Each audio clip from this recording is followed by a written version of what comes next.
Mesdames, Messieurs, que Horizon Midi soit avec vous. Bien le bonjour à toutes et à tous.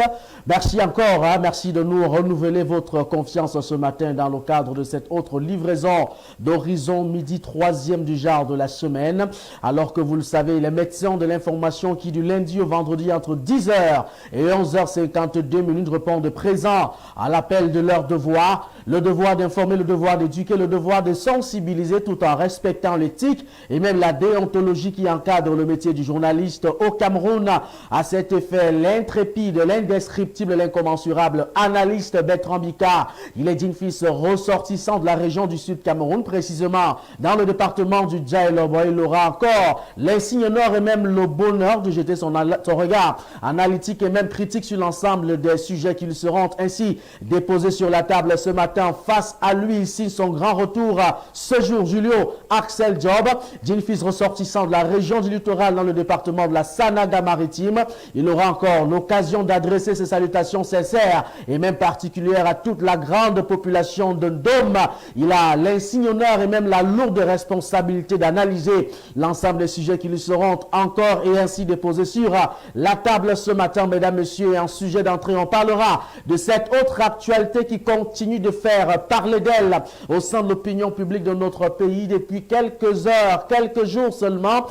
Quelques Camerounais, excusez la tautologie, qui font allusion à la disparition subite de leurs organes génitaux. Que se passe-t-il clairement dans le cadre de cette affaire? Il faut également faire allusion à cette autre sortie signée du préfet Emmanuel Mariel Digden, qui a donc fait effectivement une sortie sur la question afin de donner son point de vue. On aura l'occasion également de le découvrir dans le cadre de cette autre livraison de l'émission Horizon Midi, mesdames, messieurs. Vous le savez, pour conduire, tenir encore des échanges, j'ai cet honneur, j'ai ce bonheur et j'ai même encore ce privilège de conduire les échanges de ce matin. Julio Axel Job, on vous dit bonjour et bienvenue sur le plateau d'Horizon Midi. Bonjour Marie, bonjour à Bertrand Bicard, bonjour à tous ceux qui nous regardent ce matin. C'est un plaisir de les retrouver. Plaisir également partagé. Depuis lundi, justement, quelques occupations administratives vous empêchent d'être des nôtres. On vous dit merci d'avoir tout fait, n'est-ce pas, pour être sur ce plateau ce mercredi matin. Face à vous, Bertrand Bicard. Bonjour, Bertrand. Bonjour, Marie Noifeux. Bonjour à Julio Axel Job. Bonjour aux révérancieux, à tous ceux qui ce matin encore sont en train de nous regarder, ont pris de leur temps pour se poser devant leur poste récepteur, pour consommer sans modération l'émission de ce jour. On leur dit merci et on leur souhaite passer une agréable journée à notre compagnie Horizon 3, un bon moment de télévision avec nous et on espère qu'à hauteur de nos attentes ce matin, du moins à hauteur des attentes qu'ils mettent en nos modestes personnes ce matin. On a assisté à quelques scènes produites non seulement dans la ville de Yaoundé, mais aussi à Douala il y a quelques heures, qui laissent d'ailleurs tout le monde sans voix, inclus même les journalistes que nous sommes, des jeunes qui justement se voient enlever leurs organes génitaux. Que se passe-t-il clairement? Nous avons pensé dans le cadre de cette émission, pour être au même niveau d'information, de vous partager ce reportage brillamment mené par notre reporter Joël Patient Akumba. Il est en service à la rédaction centrale d'Horizon 3 Télévision. Nous plonge au cœur de cette aventure plutôt noire pour certaines thèses. Lundi 2 juin dernier, en soirée, l'agitation était palpable au lieu dit Maïtur Damas. Un jeune homme, conducteur de mototaxi, affirme avoir été victime d'une disparition subite de son sexe après un contact physique avec son passager. Il y a un enfant qui a fait le dessin, il est parti, il a dit Maïtur. Arrivé là-bas, il descend sur la moto d'un major Beskineur. Au moment que le Beskineur cherche la monnaie pour rembourser, touche les reins du Beskineur, Seigneur disparaît. Comme ça, alors que la population, avec l'enfant en personne, on amène au poste de police avec le Beskineur. Ce genre de scènes autrefois rares tendent à se multiplier dans plusieurs quartiers de la capitale. Si aucune preuve médicale ne confirme les faits, la peur est bien réelle. C'est une curiosité. J'aimerais bien savoir comment, par quel mécanisme ils font pour enlever les noyaux. On peut dire que nous sommes déjà presque à la fin des temps. Parce que quand tu entends qu'une personne vivante perd son sexe, ça veut dire que bon, ces choses-là ne sont pas particulièrement... c'est pas humain. c'est des choses, je peux dire des choses mystiques. À Damas comme ailleurs, les habitants sont sur leur garde. Si ça m'arrive, il y a quand même mon village qui est là pour ça. Bon, en particulier, il faut d'abord mener des enquêtes et trouver des personnes qui le font et auditionner ces gens-là. Il faut les auditionner, connaître le pourquoi ils le font, hein, et la provenance. Le présumé agresseur, arrêté sur place, est remis aux forces de l'ordre, mais curieusement libéré à la suite, comme le témoigne ce résident du quartier. On ne sait pas où il est parti. Ça m'est parti avec lui à la brigade. Arrivé là-bas à la brigade, il y a un monsieur qui nous dit que sa maman a payé la caution qu'on a demandé. On a accusé le berceur. On va partir le berceur. Comme dans d'autres cas similaires, l'auteur de ce cas jugé de sorcellerie a reconnu les faits devant les forces de l'ordre, alors que les autorités appellent à la prudence et au discernement. Les populations, elles, réclament une enquête approfondie, car dans les rues de Yaoundé, la psychose monte et chacun redoute d'être la prochaine victime d'un phénomène encore inexpliqué. Voilà donc les fêtes qui sont légion au Cameroun. Bertrand Bikaï, il y a que hier dans la capitale économique, à Douala, un Béninois qui s'est vu lynché par les populations après avoir justement, selon les dires de ces populations, retiré cette chose-là. Chacun peut l'appeler comme il le veut. Après effectivement la pression de cette population, puisqu'il a été livré totalement à la vindicte populaire. Il a lui-même déclaré que la chose qu'il a enlevée était revenue, était déjà en place. Et à celui qui portait cette chose de dire que c'est ça, mais ça ne m'appartient pas. Ce n'est pas exactement ce que j'avais au départ. C'est un phénomène plutôt devenu dramatique dans notre société, Bertrand Bika. Vous n'êtes pas coutumier des faits mystico-physiques, mais peut-être votre regard compte dans le cadre de cette affaire. Oui, ce que je voulais dire, c'est quoi? C'est qu'on constate que de plus en plus, une rumeur selon laquelle, dans l'année sociale au Cameroun, il y aurait des Camerounais ou des étrangers qui voleraient des sexes d'autrui. C'est important de le dire ainsi. C'est encore prudent de parler au conditionnel. Oui. Quand vous avez des témoignages qui fusent de partout. Allez-y, je vous relâche simplement, il faut qu'on se comprenne. Voilà. Mais c'est déconcertant. Parce que lorsqu'on voit quand même sur les lieux des supposés faits, des populations qui témoignent que celui-ci a volé le sexe, la victime qui dit c'est revenu, ça ne m'appartient pas, le supposé voleur de sexe dit j'ai remis le sexe, c'est quand même déconcertant. C'est l'indicateur qui démontre peut-être ou qui tend à asseoir la thèse selon laquelle cette chose-là est vraie dans la note sociale au Cameroun. Ça, il faut le dire comme ça de façon claire. Mais aussi, pour faire preuve d'objectivité, de manière un peu rationnelle. Je parle d'abord de moi avant d'adresser le truc. Je ne sais pas si on a volé le sexe de quelqu'un et on a filmé cette partie qui était dépourvue de sexe. Ça veut dire on a filmé pour qu'on puisse voir qu'il y avait un sexe ici. Et après, le sexe a disparu de cette partie. Même si on ignore l'origine de cette photo, de cette capture, il y a une capture qui circule quand même dans le forum, même dans les réseaux sociaux, Bertrand Bika, effectivement, un mec qui n'a pas son engin. Mais on vous disait que c'est l'origine de ces captures. Tout à fait. Elle est douteuse. Aujourd'hui, c'est ce qu'on peut faire avec les réseaux, c'est de façon claire. Maintenant aussi, il y a quand même une thèse qui depuis hier, le 10 juin est sorti. Le préfet de Yaoundé, Emmanuel Mariel Digné, a commis un décret, un communiqué hier, pour dire que les rumeurs persistantes dans sur cette chose-là ont créé la psychose. Et c'est une véritable psychose, c'est pour dire de façon claire. Mais, selon les faits, à chaque fois qu'il y a eu un supposé vol de sexe, les faits ne sont pas confirmés tels qu'avérés. On a toujours vu des personnes qui ont leur sexe sur eux et qui manœuvrent la réalité pour être, comment dire, payés financièrement pour arranger le préjudice qu'on leur aurait causé. Donc, je fais maintenant qu'il y a deux thèses aujourd'hui qui s'affrontent, deux thèses qui se confondent sur la sphère publique au Cameroun aujourd'hui. Il faut donc être prudent d'avancer dans ce sens-là. Une fois qu'il est dit, je peux maintenant dire que nous sommes en Afrique. Et c'est vrai qu'en Afrique, il y a une propension très élevée aux choses magiques, mystiques. Ça, il faut le dire comme ça en Afrique. Et c'est couronné à beaucoup de facteurs. Notamment, le premier facteur qu'on peut convoquer ici, c'est un facteur d'appartenance.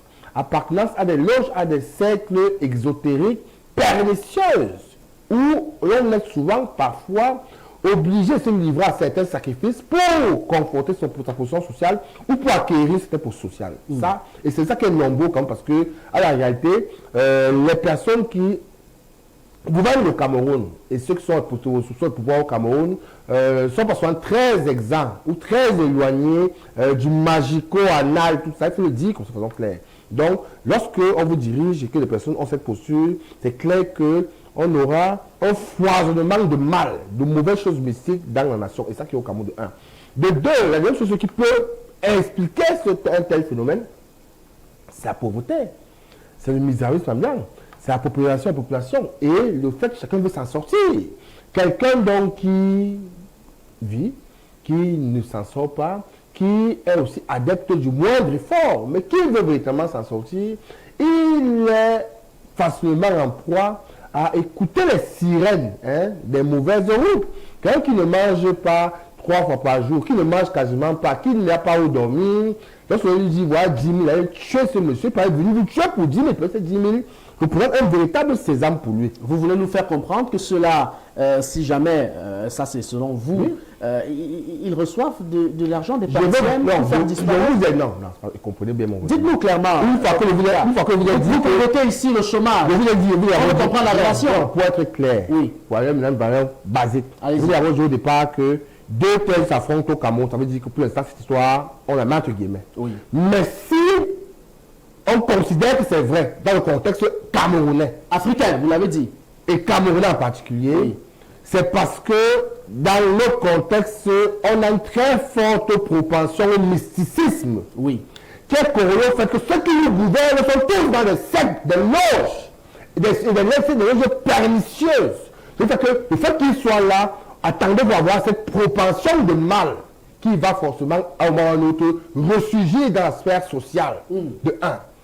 Une fois que je largue ces gouvernants pernicieux, je dis que ce qui peut faire qu'un homme normal comme vous et moi se mette à faire des choses comme ça, c'est parce qu'il doit être en posture à la réalité de défavoriser au niveau social. Parce que lorsqu'on a faim, lorsqu'on a soif, on n'arrive pas à joindre les deux bouts, on n'arrive pas à se loger, on n'arrive pas à se soigner, on peut facilement répondre aux sirènes des mauvaises choses pour s'en sortir. Ce n'est pas la seule solution, mais c'est des choses possibles et plausibles. D'où ma relance. Il faut se livrer à la sirène de certaines choses pour s'en sortir. Non, par exemple, c'est pas. Non, je ne pas dire que c'est bon, je ne pas légitimer. Non, on ne légitime pas. Nous devons simplement comprendre le c'est-à-dire que lorsque de tels faits se produisent, Bertrand Bika, quelle est la destination réelle, si jamais les faits sont avérés, quelle est la destination réelle de ces sexes? Mais ça, la banque, c'est aux pratiques mystiques, c'est pour quoi? Ah d'accord. C'est pour manger, c'est pour vendre, c'est pour les pratiques mystiques. Peut-être pas quoi? Non, pas pour manger. Alors, c'est pour vendre, aller vendre, c'est pour prendre pour que des gens peuvent faire des pratiques mystiques. Ça va retourner toujours vers le mysticisme. Et il y aura deux facteurs contre le mysticisme et la recherche du gain du pouvoir. C'est clair. Pour aller vers là, il faut être soit très puissant dans une secte, vous savez besoin de ça, et il faut un autre qui n'a rien. qui est prêt à faire tous les sales besoins pour avoir un peu d'argent à sa sortie et livrer à ceux qui en ont besoin pour accomplir leur pouvoir et conforter leur statut social. Moi, je dis de façon claire. Si jamais ça existe, avant de dire, avec les deux thèses aujourd'hui qui s'affrontent, je mets d'abord ce sujet entre guillemets. D'accord. Merci de mettre le sujet entre guillemets. Julien Arcel-Diop, même s'il faut le dire clairement, nous avons vu les équipes de la rédaction centrale d'Horizon 3 aller sur le terrain pour toucher la réalité du doigt. On a vu des reportages menés par certains confrères qui témoignent effectivement de l'existence du fait, qui témoignent effectivement de la pratique de ce fait-là. Ils ont rencontré des personnes qui ont vu leur sexe disparaître tout d'un coup, simplement pour avoir tendu la main à quelqu'un.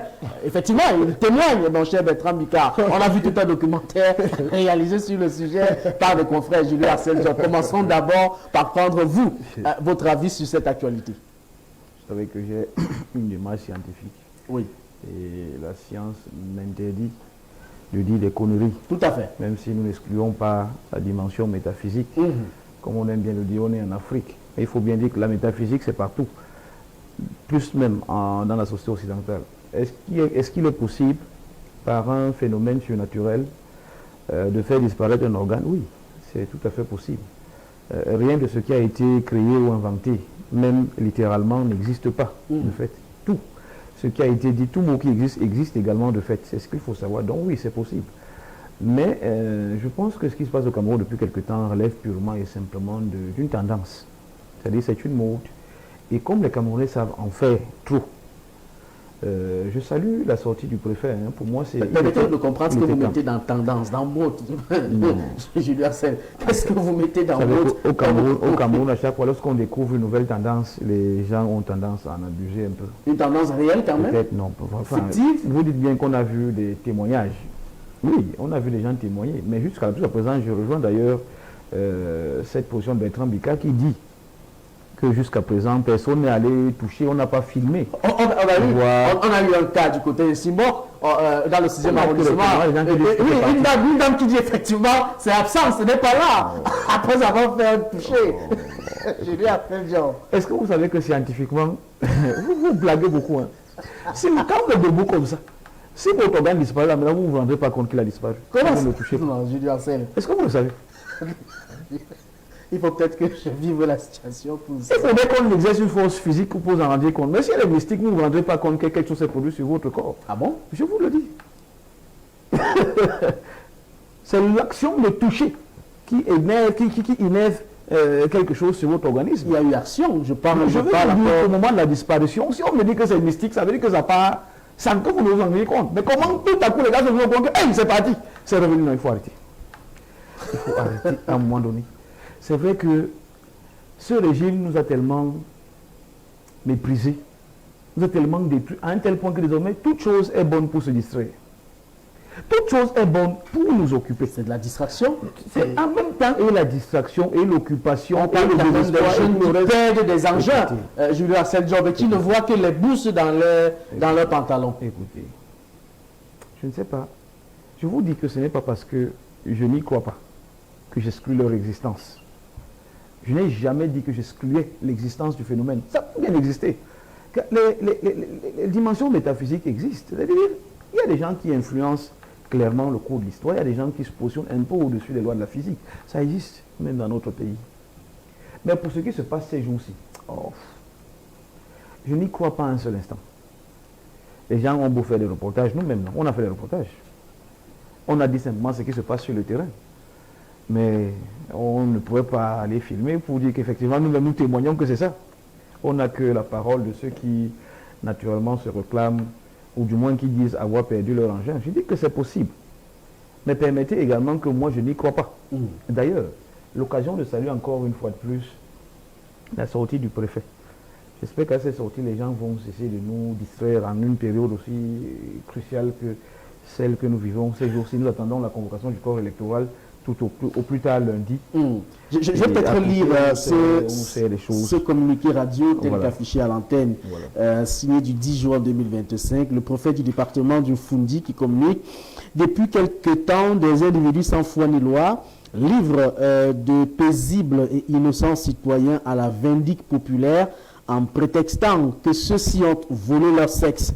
Après examen et vérification par la police et la gendarmerie de 3 cas de dénonciation du genre, il s'est avéré que tous les organes des prétendues victimes d'un tel vol étaient bien en place, alors même qu'elles demandaient déjà réparation pécuniaire aux soi-disant voleurs de sexe. C'est ainsi que des citoyens innocents ont été battus et parfois à mort. Tout en condamnant cette criminalité d'une autre forme, le préfet met en garde les auteurs de ces actes et invite les uns et les autres à dénoncer tous ceux qui prétendent avoir perdu l'organe, ainsi que les meneurs des vindictes populaires pour présentation à la justice. C'est donc un communiqué signé du préfet Digden Emmanuel Mariel, administrateur civil principal. Oui, c'est ce que je disais, Omar. J'ai beaucoup de respect pour le fait qu'il se soit levé pour prendre finalement peut-être position sur un phénomène qui effectivement gagne du terrain. Il dit après vérification par la police, la gendarmerie. Oui, et ce qu'il dit là, ce n'est pas que pour communiquer. Hein. J'ai été moi-même en contact avec une dame qu'on a souvent même citée sur ce plateau, qui m'a fait part effectivement ce que ce phénomène était en train d'être vérifié par des services compétents, une dame commissaire assez célèbre dans la ville. Et donc quand le préfet le dit, il le dit forcément avec... Irène Minjom. Voilà, il le dit forcément avec des éléments sur lesquels il peut s'appuyer. Et naturellement, la police a pu vérifier, faire des vérifications, chacun à son niveau, pour voir si le phénomène était réel. Même si eux-mêmes reconnaissent à chaque fois que c'est vrai, que tout est possible, mais pour des cas qui sont généralement décriés, au moment des faits, tout semble croire. Tout semble laisser croire que... Là, c'est peut-être la démarche administrative ou même encore pénale. Est-ce qu'on a convoqué ici une démarche métaphysique? Justement, c'est ce que ils vous disent clairement qu'ils pensent que c'est possible. Ça pourrait être possible. Mais que sur les faits, il n'existe aucun élément palpable, matériel, qui atteste de ce que un sexe est disparu une seule seconde avant de réapparaître. Tous les rapports sont clairs là-dessus. Et ils vous disent qu'il n'y a pas le début d'un débat. Donc vous comprenez que ok, on a découvert une mode quand ce n'est pas ces jours-ci à Biomassissa, mais donc quand c'est pas à Mandon, c'est à Bilonga, Douala et ainsi de suite. Les Camerounais, eux, ils savent exagérer de toutes les façons. Maintenant, vous voyez même les gens qui ont dit qu'ils volent le sexe, mais quand ils disaient à des fins de je ne sais pas trop quoi, d'enrichissement ou de pouvoir, peut-être qu'il faut qu'ils exécutent des commandes pour les autres. Parce que ces gars que moi je vois qu'on accuse de voler le sexe, mais quand vous les regardez, ce sont aux personnes qui vont mourir demain ou après-demain. Julia, on va pas peut-être partager cette vidéo parce qu'elle est assez sensible de ce Béninois du côté de Douala, vous l'avez cité tout à l'heure, mais je voudrais partager avec vous un extrait, c'est-à-dire, je le cite, je ne vais pas peut-être prononcer le mot tel qu'il est là parce qu'il est assez bizarre à l'oreille, je vais transformer le mot par son sexe. Bon, il dit son sexe est déjà chez mon grand maître. Mais je peux quand même lui donner un autre sexe pour qu'il ne reste pas sans pisser. Voilà les propos qui évoquent des pratiques occultes et un transfert très rapide de l'organe volé. Est-ce que cette affirmation n'est pas aussi crédible? Elle est de qui? Qui l'a recueillie? Elle est bien sûr de celui qui se faisait lyncher. Ah d'accord. Donc je vous disais que il est difficile de rester braqué sur la non-existence du phénomène. Mais je dis et je maintiens encore qu'à date, nous n'avons pas d'éléments qui puissent certifier de ce que, à un moment donné, le sexe n'était pas là. Mais comme ils sont sûrs, peut-être des éléments pénal. C'est ça qui compte, c'est ça qui prévaut. Mais comme ils sont aussi sûrs que dans c'est pourquoi un gars ne dit pas qu'on peut... Ils savent seulement filmer la scène, pourquoi ils ne parlent pas souvent filmer qu'il n'y a plus ça là? Parce que la distraction dans ce pays... Peut-être votre analyse aussi tient, Julien Hassel, parce que on a vu celui qui se plaignait. Celui qui réclame. On n'a pas vu l'image... Il n'a pas montré l'image d'un sexe absent. Mais il a montré l'image d'un sexe présent. La prochaine fois qu'ils font ça, il faut être sûr que nous on va vérifier l'affaire jusqu'au fond. Comment jusqu'au fond. Mon sexe n'est plus que mon frère, on filme ça. On va montrer ça aux yeux du monde. C'est comment même? Ce pays, chacun... Non, Marie, c'est vrai que... mais on oublie d'en parler vu que c'est la mode actuellement. Mais je dis, je maintiens, je ne sais pas, c'est le pouvoir qui manœuvre pour nous détourner de vraies choses. Nous attendons la convocation du corps électoral. Bertrand Bicard, peut-être pour sortir avec vous de ce sujet, est-ce qu'il y a des responsabilités à établir dans le cadre de cette actualité. L'administration a joué un rôle assez particulier à travers le procès justement du Fundi, avec cette note rendue publique, ce communiqué rendu public. Est-ce qu'il y a une autre part des responsabilités, si oui, laquelle, et qu'est-ce qu'il y a pour cet autre environnement, qu'est-ce qu'il doit faire? Je crois que dans le propos liminaire, j'ai essayé d'établir les responsabilités. Oui. Si jamais, pas extraordinaire, Le fait ce fait était avéré, j'ai essayé d'établir Oui. les responsabilités. Comme ça n'existe pas, personne n'est responsable de ce qui n'existe pas. On va simplement dire, pas moi, Vous le dites mordicus, ça n'existe pas de facto? Je le dis, mordicus. Maintenant, le seul responsable donc de l'inflation d'une telle rumeur sociale, le seul responsable de l'inflation d'une telle rumeur sociale, vous savez qui c'est? C'est la pauvreté, c'est la misère, c'est la paupérisation ambiante des Camerounais. Tant misère économique que misère mentale et intellectuelle. C'est ça, c'est le soleil qui tape les gens qui les rendent fous. Je vous dis de façon claire. Quand tu es au soleil, par exemple, tout le monde ne mange pas. C'est compliqué de rester lucide dans votre vie. Vous demandez aux populations de ne plus craindre? Vous êtes prêt à vous livrer à toute forme de distraction pour vous que vous ayez l'impression que vous soyez utile dans la nation. Vous demandez donc aux Camerounais de saluer tout passant, tout venant. De vivre leur vie normalement. Qui vivent leur vie normalement. Maintenant, on peut donner une astuce de grand-mère. Allez-y. Oui, possible, si c'est quelque chose qui veulent croire. Allez-y. Quand elle m'a dit qu'il faut marcher avec le charbon dans la poche. Je lui ai dit que le charbon va salir mon habit. Hein? Donc, marcher, mettons le charbon en sortant de vos maisons le matin. Et donc, vous faites quoi? Il dit que le charbon va salir mon habit. Comment? Il dit que mieux, ça salit l'habit, que ton sexe disparaisse. Il dit, laisse tomber ton charbon là. Donc, si vous voulez marcher avec le charbon, absolument le charbon dans vos poches. Mais à la réalité, vivez vos vies normalement. On comprend que c'est la galère qui fait les choses, la misère, c'est compliqué. Mais, occupez-vous autrement. Voilà. Laissez les faits divers. Il y a même une autre approche. J'entends dire que parfois, pour ceux qui les subtilisent, on vous prend votre engin, on vous remet un autre qui n'est pas exactement celui qui était là avant. Je dis, ben, c'est le cas. voilà le prolongement. Voilà le prolongement, la distraction. Il dit que non, ça ce n'est pas pour moi. Teste encore. Voilà. On teste. Ben, ces gars pourraient simplement devenir de véritables financiers de gros laboratoires parce que je connais plusieurs personnes au monde. Tant au Cameroun, en Afrique, qu'en Europe ou ailleurs, qui voudraient changer de sexe. Donc, ils s'en servent de manière positive si ils en sont capables. Imaginez-vous qu'on dise désormais aux hommes qui cherchent, par exemple, parfois soit à rétrécir leur engin ou à le grossir, qu'il est possible, même par un coup de baguette magique, on vous donne ce qui vous correspond. Est-ce que les Camerounais ne sont pas en insécurité quand même quand Une on insécurité. regarde... Non, je parle d'insécurité. Aujourd'hui, il suffit de passer pour que quelqu'un dise, crie au scandale, il a volé mon sexe. Malheureusement, oui, ça aussi c'est possible. Hein. Comme Bertrand le disait, c'est la misère ambiante qui nous plonge dans tout ça. Et vous avez parfaitement raison de corroler cela à une insécurité. Parce que pour rien, aujourd'hui, quelqu'un peut décider de vous faire lâcher dans la rue. Saluer quelqu'un. Il vous dit qu'il n'a plus Il crie au scandale, Voilà. il est parti avec mon sexe. Voilà. Et Vous n'avez rien pour faire, pour prouver. vous vous retrouvez lâché. Non, la même chose seulement. Non, la qui dit ça, vous baissez son pantalon. Mais il baissait son pantalon. C'est ça qu'il faut préconiser. Il dit, ça peut vous laisser le pantalon des fois. La première personne vous dit ça. Nous, on va vérifier l'affaire là. Vous laissez son pantalon, vous Mais dis-moi les gars qu'on accuse, avant qu'on te laisse, je baisse le pantalon.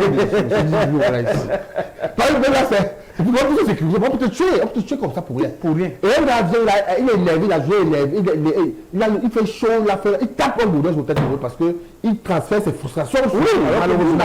Rien à voir avec une histoire comme celle-là. Oui.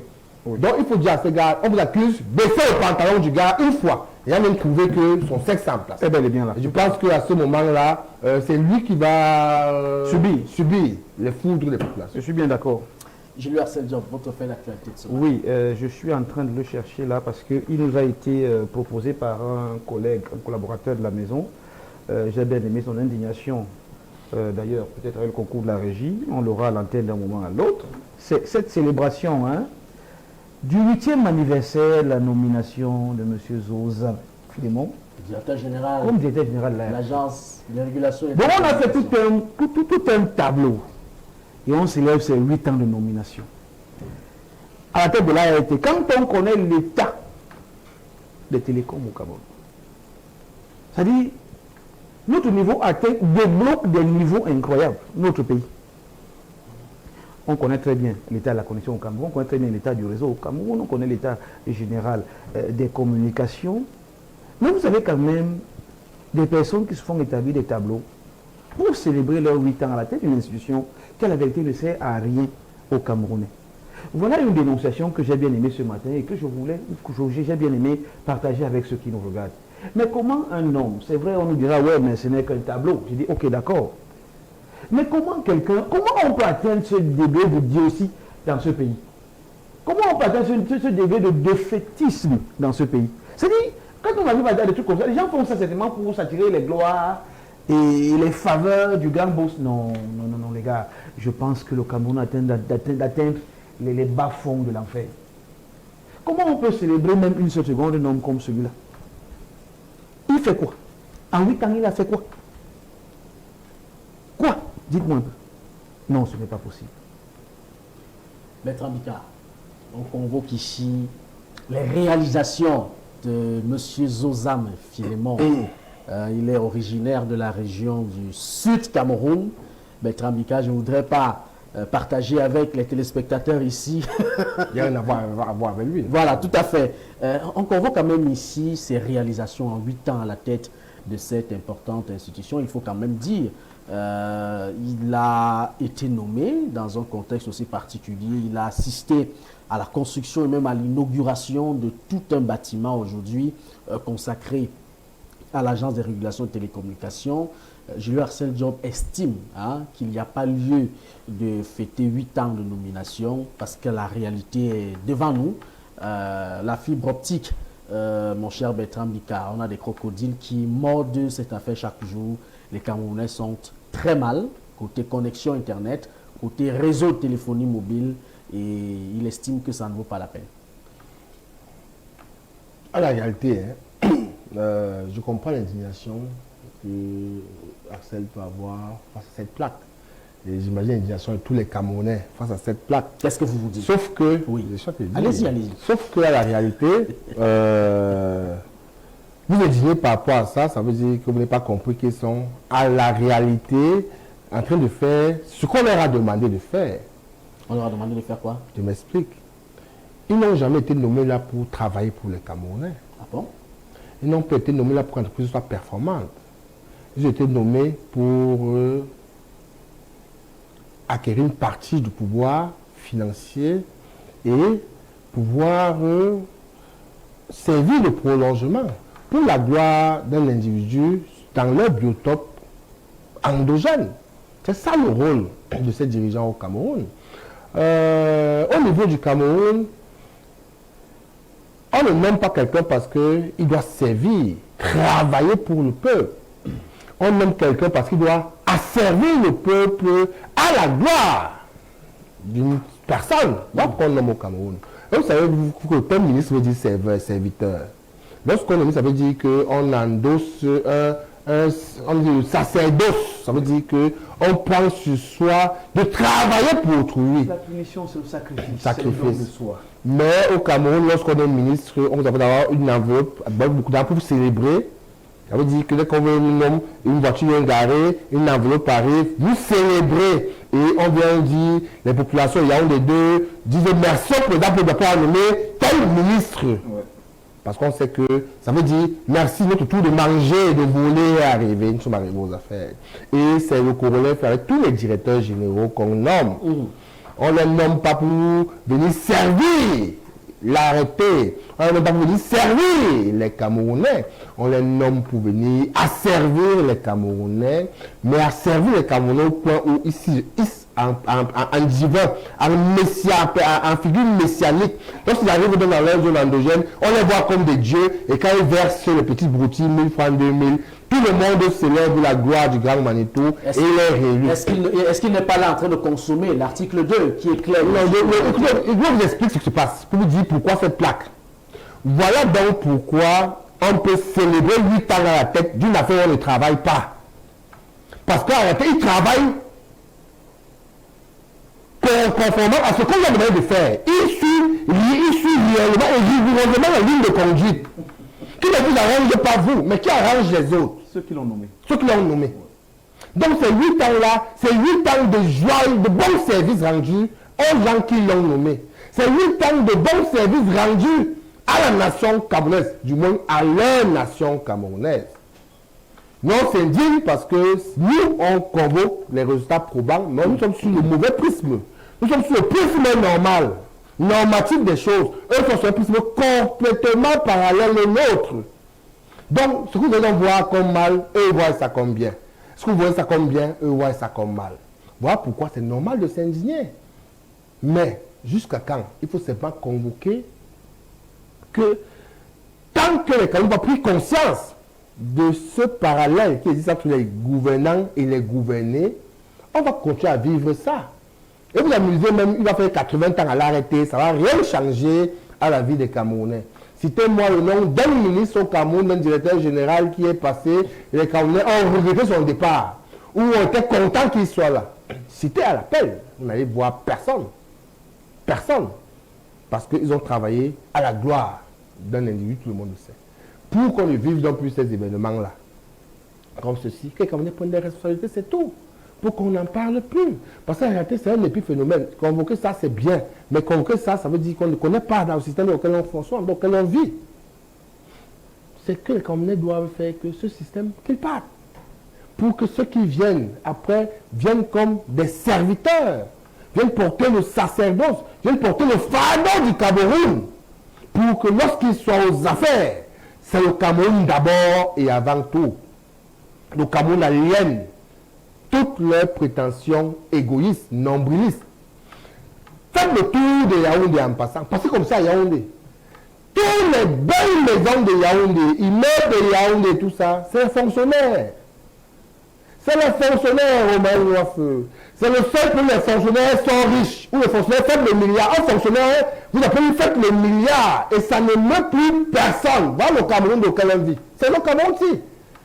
Comment un fonctionnaire qui a 200 000 de salaire par mois, se nomme qui peut fêter un milliard, de façon ostentatoire, dans un pays sérieux, et tu es encore dehors? Parce que tu as servi, comment tu as servir? Voler à servir les autres, et on va venir prendre l'argent pour que ceux que vous avez servi parlent, chantent la gloire du grand manteau. C'est tout. Voilà pourquoi vous voulez comprendre que si marche tu as la tête, nous sommes dans un pays et un gouvernement anti-laté. Ils ne servent à rien. Ils doivent partir. Sinon, on va rester dans ces mêmes problèmes. Ad vitam aeternam, et ça ne va pas demain avec, ça va changer. Est-ce qu'il n'y a quand même pas lieu, Jules Hercel, même si son prédécesseur vit d'ailleurs ses beaux jours à la prison centrale de Koningui, Jules Hercel, 8 ans à la tête d'une agence, d'une institution comme l'ART, est-ce qu'il n'y a pas lieu quand même de célébrer cela? Non, il faut bien noter que la durée est censée être... Oui, c'est un jeune directeur. Tout à fait, lui, c'est un jeune directeur. Tout à fait. Sur le plan légal normatif, ce qui est prévu, sa durée maximale, je crois que c'est 9 ans. Au bout de 9 ans, il devrait lui-même pouvoir déposer sa démission, mais à 8 ans, c'est encore un cadet. Un bébé directeur. Un tout petit bébé. Il est encore en train de s'installer. C'est pour ça d'ailleurs qu'il n'a pas commencé à travailler. À 8 ans, tu es un gars qu'on vient à peine de nommer, qui cherche encore ses marques. Bon, qu'est-ce qu'on fait? Où est-ce qu'on va? À 8 ans, au Cameroun, à la tête d'une administration, d'une entreprise publique, vous êtes encore un petit bébé qu'on venait de nommer là il y a quelques heures. Donc, il cherche encore certainement ses repères. Et j'ai également aimé le développement de Bertrand parce que je pense que naturellement, ces gars, nous, on leur en veut parfois pour rien. Ils suivent clairement les missions qui leur ont été confiées. Il a un cahier de charge, il a une feuille de route qu'il exécute à la perfection. C'est d'ailleurs pour ça qu'il est maintenu là. Mais est-ce que sa feuille de route est en accord avec les attentes du peuple? La réponse est non, presque jamais. D'ailleurs, n'est-il pas surprenant que tous les DG qui sont passés par la Camer aient passé autant de temps à la tête de cette entreprise alors qu'aucun d'eux n'a été véritablement un vrai manager? Cela n'est-il pas surprenant? Que ce soit autant du prédécesseur de celle qui est là actuellement, personne n'a apporté un quelconque résultat à la Camtel. C'est toujours cette entreprise que l'État va mettre sous perfusion pour qu'elle tienne, non. Mais est-ce qu'ils ont pour autant été inquiétés des fois? Presque jamais. Donc, c'est des nominations certainement politiques au fin de récompense ou de création des petits dieux dans les différents secteurs au Cameroun pour pouvoir s'assurer de certains scrutins le moins venus. Je crois que c'est une stratégie que Paul Biya a bien pensée et qui marche plutôt bien en contexte camerounais. Ils ne sont pas nommés pour des résultats, non, absolument pas. Ils sont nommés, ces gens-ci, pour satisfaire quelques équilibres politiques. C'est pour ça on vit des situations où quelqu'un célèbre 8 ans d'incompétence, 8 ans d'existence, et il est conscient qu'à 8 ans, il n'a que 2 jours à la vérité de nomination. Il est bien conscient que ça pourra aller jusqu'à 30. Si, bien avant lui, des anciens comme lui ont fait autant de temps à la Sosucam et autres, pourquoi lui ne le ferait pas? C'est dans cette logique qui s'inscrit. Donc du coup, moi je ne connais qu'une seule femme DG qui a démissionné. Je crois que c'est le professeur Viviane Ondoa qui a estimé qu'elle avait atteint ses 9 ans et qu'il fallait qu'elle parte. Elle est partie. C'est ça qui fait de la grande dame qu'elle est jusqu'aujourd'hui. Ceux qui sont là, écoutez, tant qu'on peut accumuler, tant qu'on peut accumuler les matériels, les biens matériels, la fortune de l'État, et se faire passer pour un petit dieu au quartier, au village, ça va, c'est bon, on est bien. Mais l'intérêt du peuple est la dernière chose qui traverse l'esprit de ceux qui nous gouvernent quand ils se lèvent le matin, croyez-le. Nous allons d'ailleurs les citer. Tous ces directeurs généraux qui ont passé plus de 9 ans à la tête d'une entreprise, qu'elle soit publique ou pas. Rendez-vous au salon d'Action gouvernementale. C'est là où les choses vont se passer à la réalité. Pour que vous soyez tous au courant de ce que nous faisons. Bertrand Bika, votre fait d'actualité. Le fait d'actualité nous amène dans les problèmes fonciers au Cameroun. Les problèmes fonciers? Fonciers au Cameroun qui commencent à devenir un véritable boulot d'étranglement. Où c'est une véritable jungle. Les plus forts écrasent les plus faibles parce qu'ils ont les moyens et qu'ils ont ou qu'ils auraient les côtes un peu de partout. C'est un monsieur qui a acquis son terrain depuis des années, aujourd'hui au quartier Ignome à Yaoundé, depuis des années, il dit bien moult années de ce côté. Il a eu son terrain, il a commencé la procédure. Un titre foncier, elle n'avait pas encore abouti. Il a été nommé hors de Yaoundé, il est allé à l'extrême nord. Cameroun, le dossier était suffisamment avancé. Et à l'époque, il dit, Niom n'était pas encore comme aujourd'hui, Niom était encore une véritable bourgade, un ancien village de Yaoundé qui aujourd'hui s'est transformé, comme on le sait.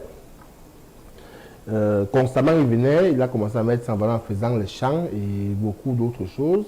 En 2016, son titre foncier sort effectivement les propriétaires de 250 mètres carrés à Niom, de ce côté. Lui, il est tranquillement de l'autre côté, à l'extrême nord. Il arrive sur Yaoundé lors de sa retraite, à 2 ans de sa retraite, il se rend compte que son terrain est mis en valeur. Et celui qui a mis son terrain en valeur l'a mis véritablement en valeur. Et lui aussi, il a un titre foncier sur la main qu'on lui a délivré. Il attaque le monsieur là au ministère des Domaines pour savoir comment est-ce qu'on a pu faire sortir 2 titres fonciers, un document qui est inaliénable, inattaquable sur le même terrain. Il ne trouve pas de solution. Il arrive au niveau des instances judiciaires au parquet, on demande au propriétaire légitime du terrain d'aller s'arranger avec le monsieur qui a beaucoup de moyens. Parce qu'il a aujourd'hui, il est question, d'après ce qu'il dit, que le monsieur le désintéresse. Hein, ça veut dire qu'il vous donne quelque chose et vous oubliez le problème.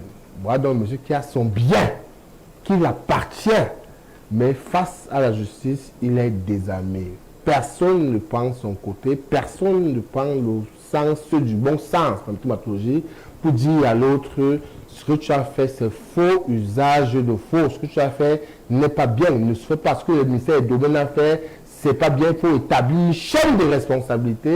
On estime que c'est le premier qui a mis le terrain en valeur qui a le terrain, alors que le titre foncier du monsieur qui a mis en valeur est bien antérieur au titre foncier de celui qui l'avait depuis. C'est quand même un problème qu'il faut dénoncer dans ce pays. C'est très, très, très grave. On se demande si le ministère des Domaines est complice aujourd'hui ou s'ils ont démissionné de leur rôle. S'ils sont dépassés, qu'ils nous disent. Les Camerounais vont prendre leurs responsabilités à main eux-mêmes. Parce que, tel c'est parti là, je pense que on va trouver les Camerounais qui se sont fait justice. Parce que comme moi je connais ce père, il était outré, il se demandait ce qu'il peut faire. Il est dépassé, il n'a pas conscience de c'est le seul truc qu'il devait mettre en valeur, où il devait pouvoir vivre avec sa famille aisément ses beaux jours, ses derniers jours, le voir donc dépossédé parce qu'il y a une horde de bandits qui écument le territoire national en comme ça, les véritables bandits qui sont dans les ministères, qui estiment que tout leur appartient, ils peuvent tout faire et les autres n'ont le droit à rien. C'est important de le dire ici, d'adresser pour l'actif foncier parce que très bientôt, Cameroun, j'ai l'impression que les Camerounais n'iront plus devant les juges. Les Camerounais trouveront les moyens à leur niveau de régler ce genre de problème. Et on a peur qu'on arrive à ce niveau-là. Julien Arsène Diop, commentaire. Oui, l'indignation de Bertrand Bicas ce matin tient la route parce que c'est une question qui revient tout le temps, cette fameuse notion autour de la mise en exploitation. C'est-à-dire vous avez parfois même vos terrains, vous avez vos terrains, mais c'est en même temps en contradiction avec ce que prévoit la loi foncière du Cameroun. Il est clairement dit que le terrain cesse d'être privé à partir du moment où il est immatriculé. Mais vous avez des cas au Cameroun où vous avez un terrain immatriculé, au motif de ce qu'il est resté longtemps vierge, quelqu'un vient le mettre en exploitation, on dit que non. Et il est prioritaire là-dessus. Priorité de quoi, par rapport à quoi, pourquoi? Mais quelles sont ces contradictions qu'on peut parfois prêter à nos textes? Je comprends parfaitement cette indignation. Parce que des cas comme ça, on en a vécu, ils sont légion. Voyez-vous, vous avez votre terrain sur lequel vous comptez, mais parce que vous n'avez pas les moyens comme les autres, un autre débat un matin commence à faire ses petites exploitations là-dessus. Et hop, d'un coup, de baguette magique qui passe prioritaire devant vous, sur un terrain qui vous appartient. Des fois, vous pouvez ne pas avoir une immatriculation, c'est-à-dire un titre foncier, vous pourriez ne pas l'avoir. Mais n'oublions pas que dans ce pays, la loi prévoit également la propriété coutumière avec handicap. Mais le législateur, comme il s'est lui de m'arranger à mettre des vides et des brouilles partout, et comme ils savent qu'au Cameroun, c'est le juge qui en principe dit le droit, comprenez bien ce que je veux dire. Donc, un juge peut se lever un matin sur la base de son intime conviction, ou je ne sais pas trop quoi, je ne veux pas prétendre que les juges sont corrompus, donner une décision hasardeuse, oui, Bertrand, ça existe. Bien bon, grand dame. Malheureusement pour le monsieur en question qui dit qu'il avait tout misé là-dessus, il comptait faire sa vie là-dessus, croyez-moi, le droit n'est pas toujours juste, même si depuis quelque temps, le ministre en charge de ces questions essaie tant bien que mal d'annuler un maximum de titres fonciers ou de cas d'abus. C'est ce qu'on vit au quotidien, et c'est bien triste. Vous avez un terrain au mari, vous comptez là-dessus, vous n'avez pas de moyens de le mettre en exploitation pour le moment. Tous vos proches qui connaissent combien la loi est compliquée, d'ailleurs ce n'est pas curieux, tous vos proches qui connaissent combien la loi foncière est compliquée au Cameroun, vous diront non, essayez quand même de mettre quelque chose dessus. Allez même y verser du stable, allez même y mettre quelques poteaux. C'est la façon que vous avez de le sécuriser. C'est le conseil que tous vos proches qui connaissent la complication de notre texte vous diront. Mais est-ce que ce n'est pas un peu incongru? Votre terrain, c'est votre terrain. D'où vient-il que moi j'ai mon terrain et j'ai des éléments qui prouvent clairement que ce n'est pas la propriété coutumière, c'est l'immatriculation totale. Ces éléments suffisent tous à démontrer que c'est mon terrain. Parce qu'à partir du moment où il y a un élément qui prouve que c'est votre terrain, il cesse d'être la propriété de l'État. Alors, quelle est la conduite à tenir? Qu'est-ce qu'il doit faire, ce Camerounais? J'ai commencé par vous dire clairement, parce qu'il fallait planter le décor pour expliquer clairement ce qui se passe dans notre pays. Oui. Il faut bien comprendre que les lois qui encadrent la propriété coutumière ont tendance à entrer en contradiction. C'est ce que je commence par lui dire. Il doit clairement le savoir. Et il doit également savoir que peu importe ce que nous pensons de notre justice, tous les magistrats ne sont pas corrompus. Et qu'il se pourvoit en justice, qu'il entame une action. Qu'il fasse un appel, qu'il fasse appel autant. Tout à fait, voilà, qu'il fasse appel, et puis voilà, avec un peu de chance, tous les magistrats ne sont pas corrompus. Il y a encore des magistrats très droits dans ce pays. Ce que je voudrais dire, c'est quoi? Oui, Bertrand, pour sortir. Le Cameroun est un pays qui va véritablement à volo. Mais si les seules choses qui garantissent au Cameroun quand même une certaine forme d'autonomie est aussi aujourd'hui remis en question, ça pose un véritable problème. Vous savez que le titre foncier aujourd'hui, c'est quasiment la seule valeur pérenne qu'a un Camerounais s'il veut peut-être avoir accès au crédit pour faire X ou Y chose. Mais ce titre foncier aujourd'hui est même devenu douteux et refusé même par les entités bancaires, ce qui aliène les projets des Camerounais pour une raison fondamentale. La loi dit que le titre foncier est inattaquable, inaliénable, inchangeable, on le fait à vie, une fois pour toutes. Voilà pourquoi ce titre foncier avait une véritable valeur économique auprès des institutions bancaires et était un véritable sauf-conduit pour les propriétaires terriens pour pouvoir faire X ou Y choses. Aujourd'hui, les titres fonciers, on les attaque tous les jours que Dieu a créés, on les annule, on les revoque. Ça veut dire que même aujourd'hui, vous avez dans une banque qui va dire je ne veux pas le titre foncier. Le titre foncier, je peux avoir une annule, la taxe à demain. Comprenez un peu dans quel état aujourd'hui le Cameroun est. Le Cameroun est un pays où, à la réalité, nous sommes en mode piloté automatique, en mode suivi. On ne vit plus au Cameroun. Il faut qu'on prenne véritablement conscience de ça. Ces gens qui nous veulent ont gâté ce pays, ont tout désacralisé. Si le titre foncier a atteint le niveau de machin, pour un machin, ça veut dire que c'est très, très, très grave. Ça veut dire qu'eux, ils estiment qu'ils vivent leur vie, ils meurent, ils laissent un Cameroun à volo. Celui qui va vivre, vit et continue comme vous continuer. Et c'est très grave.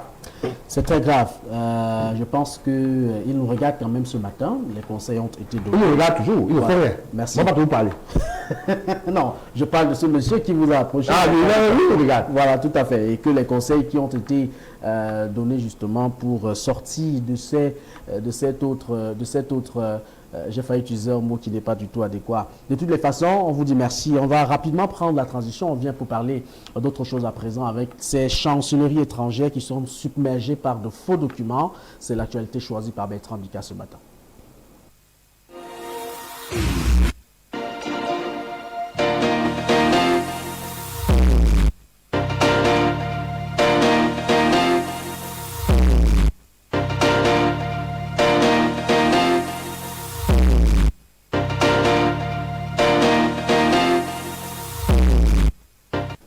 Bertrand Bika.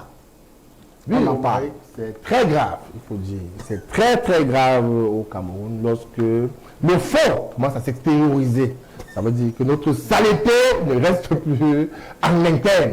La saleté des Camerounais sent déjà très très très mal. Ça fait que les chanceliers ont commencé à parler. On savait qu'au Cameroun, c'est vrai que on adepte du faux. On fait le faux partout aujourd'hui. Vous vous souvenez encore pour mettre comment dire, du crédit au moins à son travail, les multiples rejets des candidats qu'on nous a servi très récemment encore, le ministre de la Défense, ce ministre qui estime ou qui veut que les Camerounais qui entrent dans l'armée soient pourvus au moins d'une moralité certaine, des bons diplômes et j'en passe. Ça n'empêche pas que ses confrères, ses collègues d'à côté ont des institutions poreuses et de leurs institutions sortent souvent tous les faux diplômes du Cameroun. Les gens travaillent avec ça dans beaucoup de ministères où ils encaissent indûment de l'État parce qu'ils n'ont pas le niveau requis pour ça. Mais ce n'est pas ça le problème aujourd'hui. Les Camerounais aujourd'hui sont faux. Il y a des Camerounais qui sont nés, qui ont faux actes de naissance, ce qui entraîne que les diplômes sont faux. Le mariage est faux. Lui-même est finalement un homme faux toute sa vie parce qu'il n'a rien de vrai qui sous-tend son existence. Ils sont nombreux dehors comme ça et ce n'est pas leur faute. C'est la faute de l'État du Cameroun qui a laissé que ce faux perdu dans les États sérieux. Qui le met pas faux? Qui le faux? Dans les États sérieux, lorsqu'un enfant naît, il y a quand même un numéro de réunion qui le suit toute sa vie. On peut avoir une certaine traçabilité. Le faux atteint un niveau où les chancelleries ont fait des réunions à Yaoundé, ils ont dit c'est très grave. Toutes les ambassades étrangères ont dit c'est très grave. On ne peut plus supporter ça. Le niveau de faux documents qu'on a tous les jours dans nos ambassades, pour les Camerounais qui veulent partir, même prestation, c'est très grave. Ils ne comprennent pas comment on peut avoir de faux documents et surtout le document plus faux, c'est les actes de naissance qui pullulent faux à mort.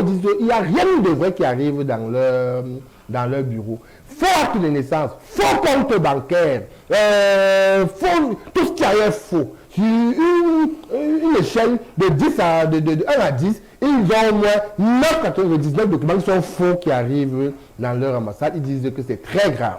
C'est très grave, il faut que l'État adresse ça vraiment avec maestria, avec en urgence. Et ils disent aussi que ça va forcément avoir un impact sur les rapports avec dorénavant parce qu'on ne peut pas d'un pays où on légitimise le faux comme ça. Voilà pourquoi les Camerounais mal-travailleurs qui arrivent dorénavant, les Camerounais sont stigmatisés, ne sont pas respectés, ils sont corrélés à tout ce qui est négatif, à tout ce qui est faux, parce qu'au Cameroun pilule du faux. on n'en a pas pu contenir notre faux entre nous, on est parti montrer notre foi en public dehors, ça veut dire que maintenant le doigt est gâté.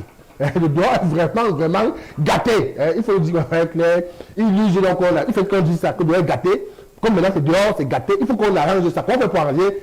Il faut qu'on trouve ce soir ici. Et il y a notre jeune là qui mettait déjà les babouches pour aller faire encore notre faux document et aller à l'ambassade demander un visa. Un faux compte bancaire, on va mettre 20 millions, on n'a même pas un compte bancaire quelque part, un acte de naissance n'existe pas, un faux secret de travail, tout est faux qui arrive à l'ambassade parce que partir à tout prix. Qu'est-ce qui se passe? Il faut qu'on sache ce là. Donc le droit est gâté, Romain. C'est important qu'on le dise aujourd'hui. C'est un cri d'alarme, un cri d'alerte qui a tiré les chancelleries camerounaises, les chancelleries étrangères au Cameroun.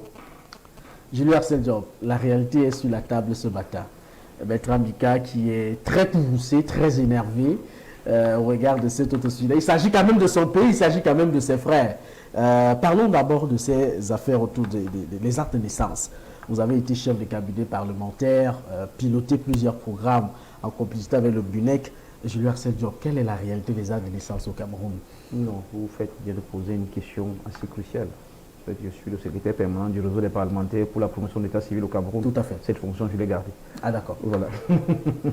Alors, il faut dire que le constat est alarmant. Tous les organismes internationaux font clairement état de ce que les actes de naissance au Cameroun, c'est une véritable tragédie, une véritable catastrophe. On est encore à des années-lumière même de certains pays qui sont pris au Cameroun, qui sont pris en Afrique comme référence. Donc, il y a urgence de centraliser le système d'état civil au Cameroun. Il faut le numériser sur les chantiers qui ont cours. Et des programmes financent énormément ces opérations-là actuellement. Ça pourrait plutôt aider. Et la partie septentrionale, elle, encore plus touchée. Ainsi que les zones rurales de la partie dans laquelle nous vivons. Malheureusement, c'est une triste réalité et il faut l'accepter. Donc, maintenant, je voulais dire à Bertrand, qui est très énervé ce matin, qu'il a raison de s'énerver parce que c'est là un ensemble d'actions qui entachent l'image du Cameroun. Et qui dit image entachée, dit également des citoyens comme nous autres en difficulté. Tout à fait. Parce que lorsqu'un pays a une mauvaise réputation, ça entraîne tous ses citoyens. Tout à fait. Bertrand, parfois, les parents, pour le cas des actes de naissance, font le faux sans le savoir, malheureusement. Alors, ils font le faux sans le savoir? Oui. Et comment? Pour les actes de naissance. Il faut savoir, par exemple, que le délai d'établissement d'un acte de naissance est 90 jours. Lorsqu'un enfant naît, on lui fait une déclaration, tout normalement, comme partout. Mais après, vous n'avez que 90 jours pour dresser l'acte de l'enfant. Passez les 90 jours, vous passez par le tribunal. Mais il y a quand même des officiers d'état civil qui ont encore le courage d'établir un acte de naissance après 90 jours à l'enfant. Ça devient de fait un faux acte. Premier cas. Il y a des parents qui pensent aujourd'hui, dans les zones reculées ou dans les zones septentrionales, sans vraiment stigmatiser qui que ce soit, qu'un acte de naissance reste un acte de naissance et qu'on peut le changer quand on veut. Il suffit de repartir, voir le officier civil que non, je veux que tu changes l'âge de mon enfant, comme quelque chose. Il y a des officiers d'état civil qui le font encore. C'est de fait un autre faux acte de naissance. Et c'est donc, la problématique est tellement grave que, si on veut tous les actes, et très souvent les parents le font sans même savoir que ce qu'ils font est mauvais et pourrait condamner l'enfant plus tard. Donc ça devient des actes de naissance sans souche. Et un acte qui n'a pas été souché est un faux acte de naissance, donc ne peut vous servir à rien du tout si véritablement les vérifications sont faites, malheureusement. Comme lorsque vous avez un acte de naissance qui n'est pas souché, vous ne devriez même pas avoir un visa. Il y a encore les ambassades qui le vérifient. Bertrand Bican sait quelque chose. Lui, il est sorti de ce pays plusieurs fois. La France le vérifie, la Suisse le vérifie, mais en profondeur. Donc, c'est malheureusement ce que nous avons constaté sur le terrain. Les parents font parfois le faux sans le savoir. Ça, il faut le savoir. Seulement que sensibilisation dont les organes en charge, les mairies, dont les CTD, aujourd'hui le BUNEC a été créé. C'est depuis très longtemps, mais il ne travaille que depuis quelques années. Alors ça c'est un cas particulier. Il faut sensibiliser. C'est pour les cas de maintenant, nous allons sur le faux à proprement parler. Voilà. Parce qu'il était question quand même que je rappelle, je rassure Bertrand que certains parents font le faux sans le savoir. Maintenant, ça c'est dans le cadre des actes de naissance. Maintenant, il ne manque pas sur le fait que les ambassades sont bondées de faux documents. C'est une triste réalité. Et par chance, les ambassades vérifient l'authenticité des documents. Ils pensent pouvoir traverser avec, ce qui n'est pas possible. Ce qui ne reste pas, c'est qu'ils nous mettent nous autres en difficulté. La vérité aujourd'hui est que tu obtiens n'importe quel document que tu souhaites avoir en quelque temps, ici dans des quartiers bien connus, à Yaoundé, à Douala pareil. Et donc, on ne peut pas simplement se limiter à dénoncer l'affaire, alors qu'elle est déjà dénoncée depuis des années sur plusieurs médias, sur plusieurs plateaux. D'ailleurs, même celui-ci, nous avons dénoncé, la police, les autorités savent exactement où c'est fait. Et continuent de laisser tellement prospérer le phénomène parce qu'ils se disent à leur niveau, ceux qui sont là, ont la chance de le faire, que ça ne prospérera pas. De toute façon, les ambassades vont se rendre compte de la supercherie. Non, c'est mal apprécier le problème. Laissez seulement faire prospérer ce phénomène, mais en danger les Camerounais intègres. Moi, c'est ma ligne ce matin. Et ce n'est que sur ça que je vais essayer de développer. Donc, Romaric, ce qu'il faut comprendre, c'est que le mal est profond et ces pratiques doivent être combattues avec la dernière énergie à la source. Et c'est d'ailleurs notre rôle, sensibiliser ces populations. On reviendra pour établir non seulement peut-être les responsabilités Bertrand Bika, mais également comprendre ce qui serait à l'origine, n'est-ce pas, de cette autre attitude adoptée par la majorité des Camerounais. Avant, on va aller du côté de la régie pour l'instant consacré à la publicité. On se reprend tout à l'heure.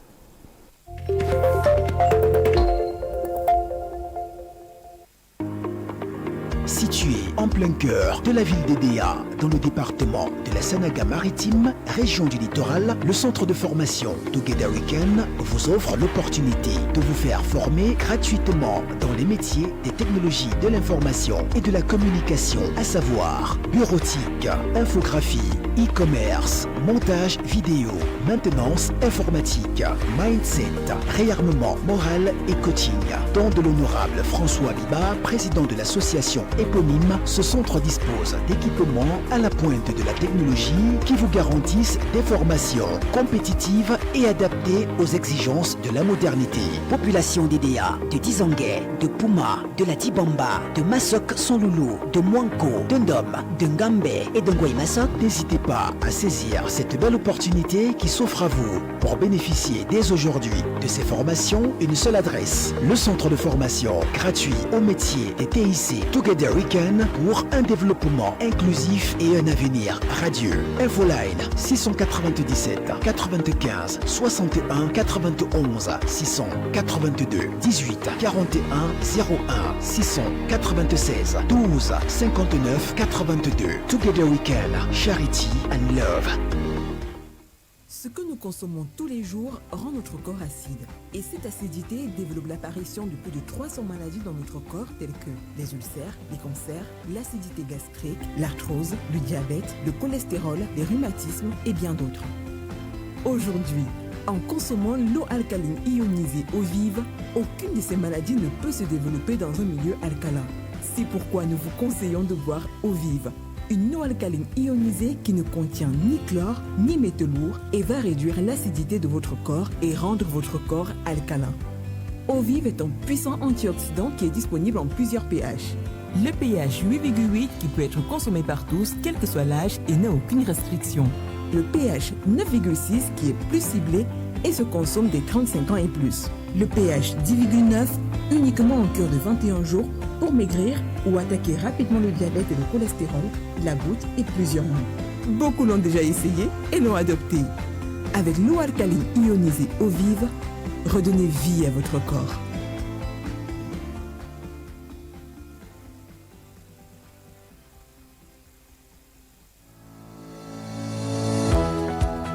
La 14e édition du Salon de l'Action gouvernementale arrive. Du 28 juin au 5 juillet, venez apprécier les politiques publiques nationales et partager vos idées éclairées pour le développement de notre pays.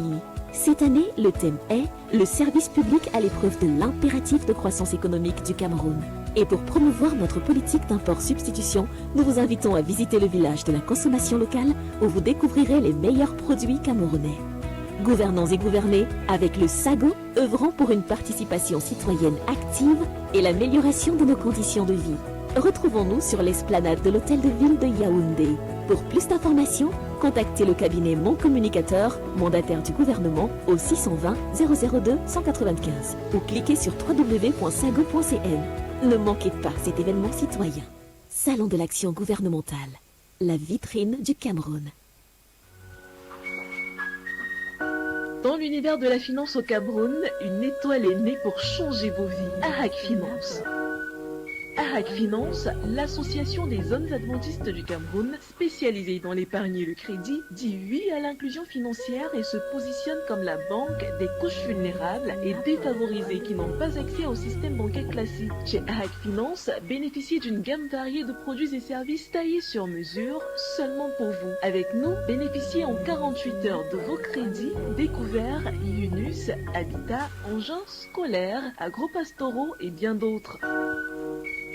Grâce à notre réseau composé de 39 agences partout au Cameroun, vous ne serez plus jamais seul. Notre équipe d'experts attentifs et soucieux de votre réussite est à votre disposition. ARAC Finance, siège social Yaoundé, quartier Todi. Contact 677 75 48 90. 657 30 88 63. Avec ARAC Finance, tout est possible pour quiconque croit. Si tu veux la stabilité financière, viens ARAC Finance, car c'est la référence.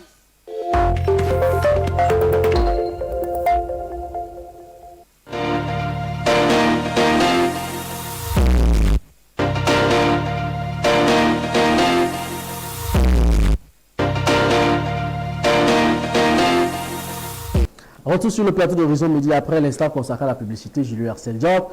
Vous aviez la parole tout à l'heure en 1 minute. Question pour nous de permettre à Bertrand Bika de réagir également. Oui, tout à fait. On s'indignait de ce fou qui a dépassé les cimes imaginables au Cameroun. Et c'est une triste réalité aujourd'hui. Le fou, c'est vraiment du bas à la pyramide. Et c'est l'image du Cameroun qui est écorchée, qui est entachée. Et ça n'aide pas souvent ceux qui sont d'honnêtes travailleurs. Voyez-vous, nous sommes tellement désespérés dans ce pays qu'on a opté pour le faux aujourd'hui. Vous voulez même travailler dans une entreprise, vous êtes obligé d'aller recourir aux faux documents. Il y a beaucoup qui le font aussi. Et les entreprises, elles ne vérifient pas les documents, elles vérifient les compétences très souvent. C'est quand on se rend compte que ce que vous avez renseigné sur votre CV, sur vos documents, ne cadre pas avec ce que vous dites pouvoir faire. Donc, ce que nous voyons sur le terrain, que certaines sont parfois curieuses et vont le vérifier. Je me rappelle encore de la dernière fois, tiens, on parle du Bunec, au Bunec. Quand le DG a ordonné une fouille, une vérification de l'authenticité des documents, il s'est rendu compte que c'était terrible. On parlait de plus de 70% du personnel avec des faux documents. Ah oui.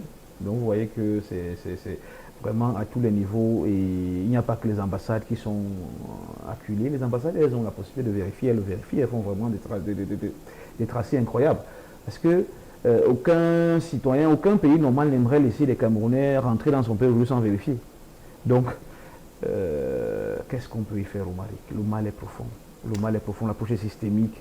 Moi, je me dis, tentative de solution de quoi? La solution est unique, vu que le problème est systémique. Il faut peut-être comprendre l'origine de ce problème. Bertrand Bika, qu'est-ce qui peut amener les Camerounais à opter, n'est-ce pas, pour ce genre de couloir, un couloir assez sombre qui peut effectivement être préjudiciable à l'avenir, mais on y va quand même parce qu'il faut réussir à tout prix, à tous les prix. Qu'est-ce qui justifie cette autre prise de décision-là?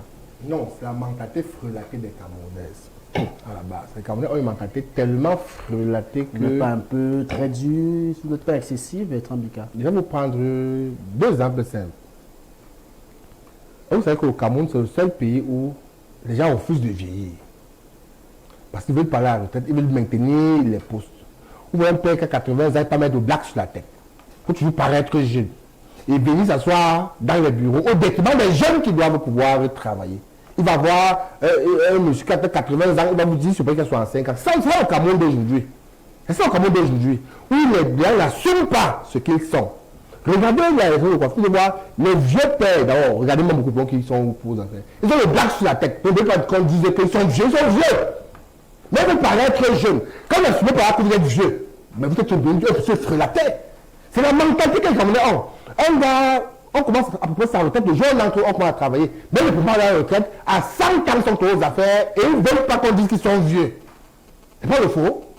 C'est le faux, Romaric. C'est ça que les consultants s'aiment aux Camerounais. Le Camerounais, c'est le footballeur qui joue à 40 ans. Il a 40 ans, il devient professeur, il dit qu'il a 21 ans. On les a vus ici.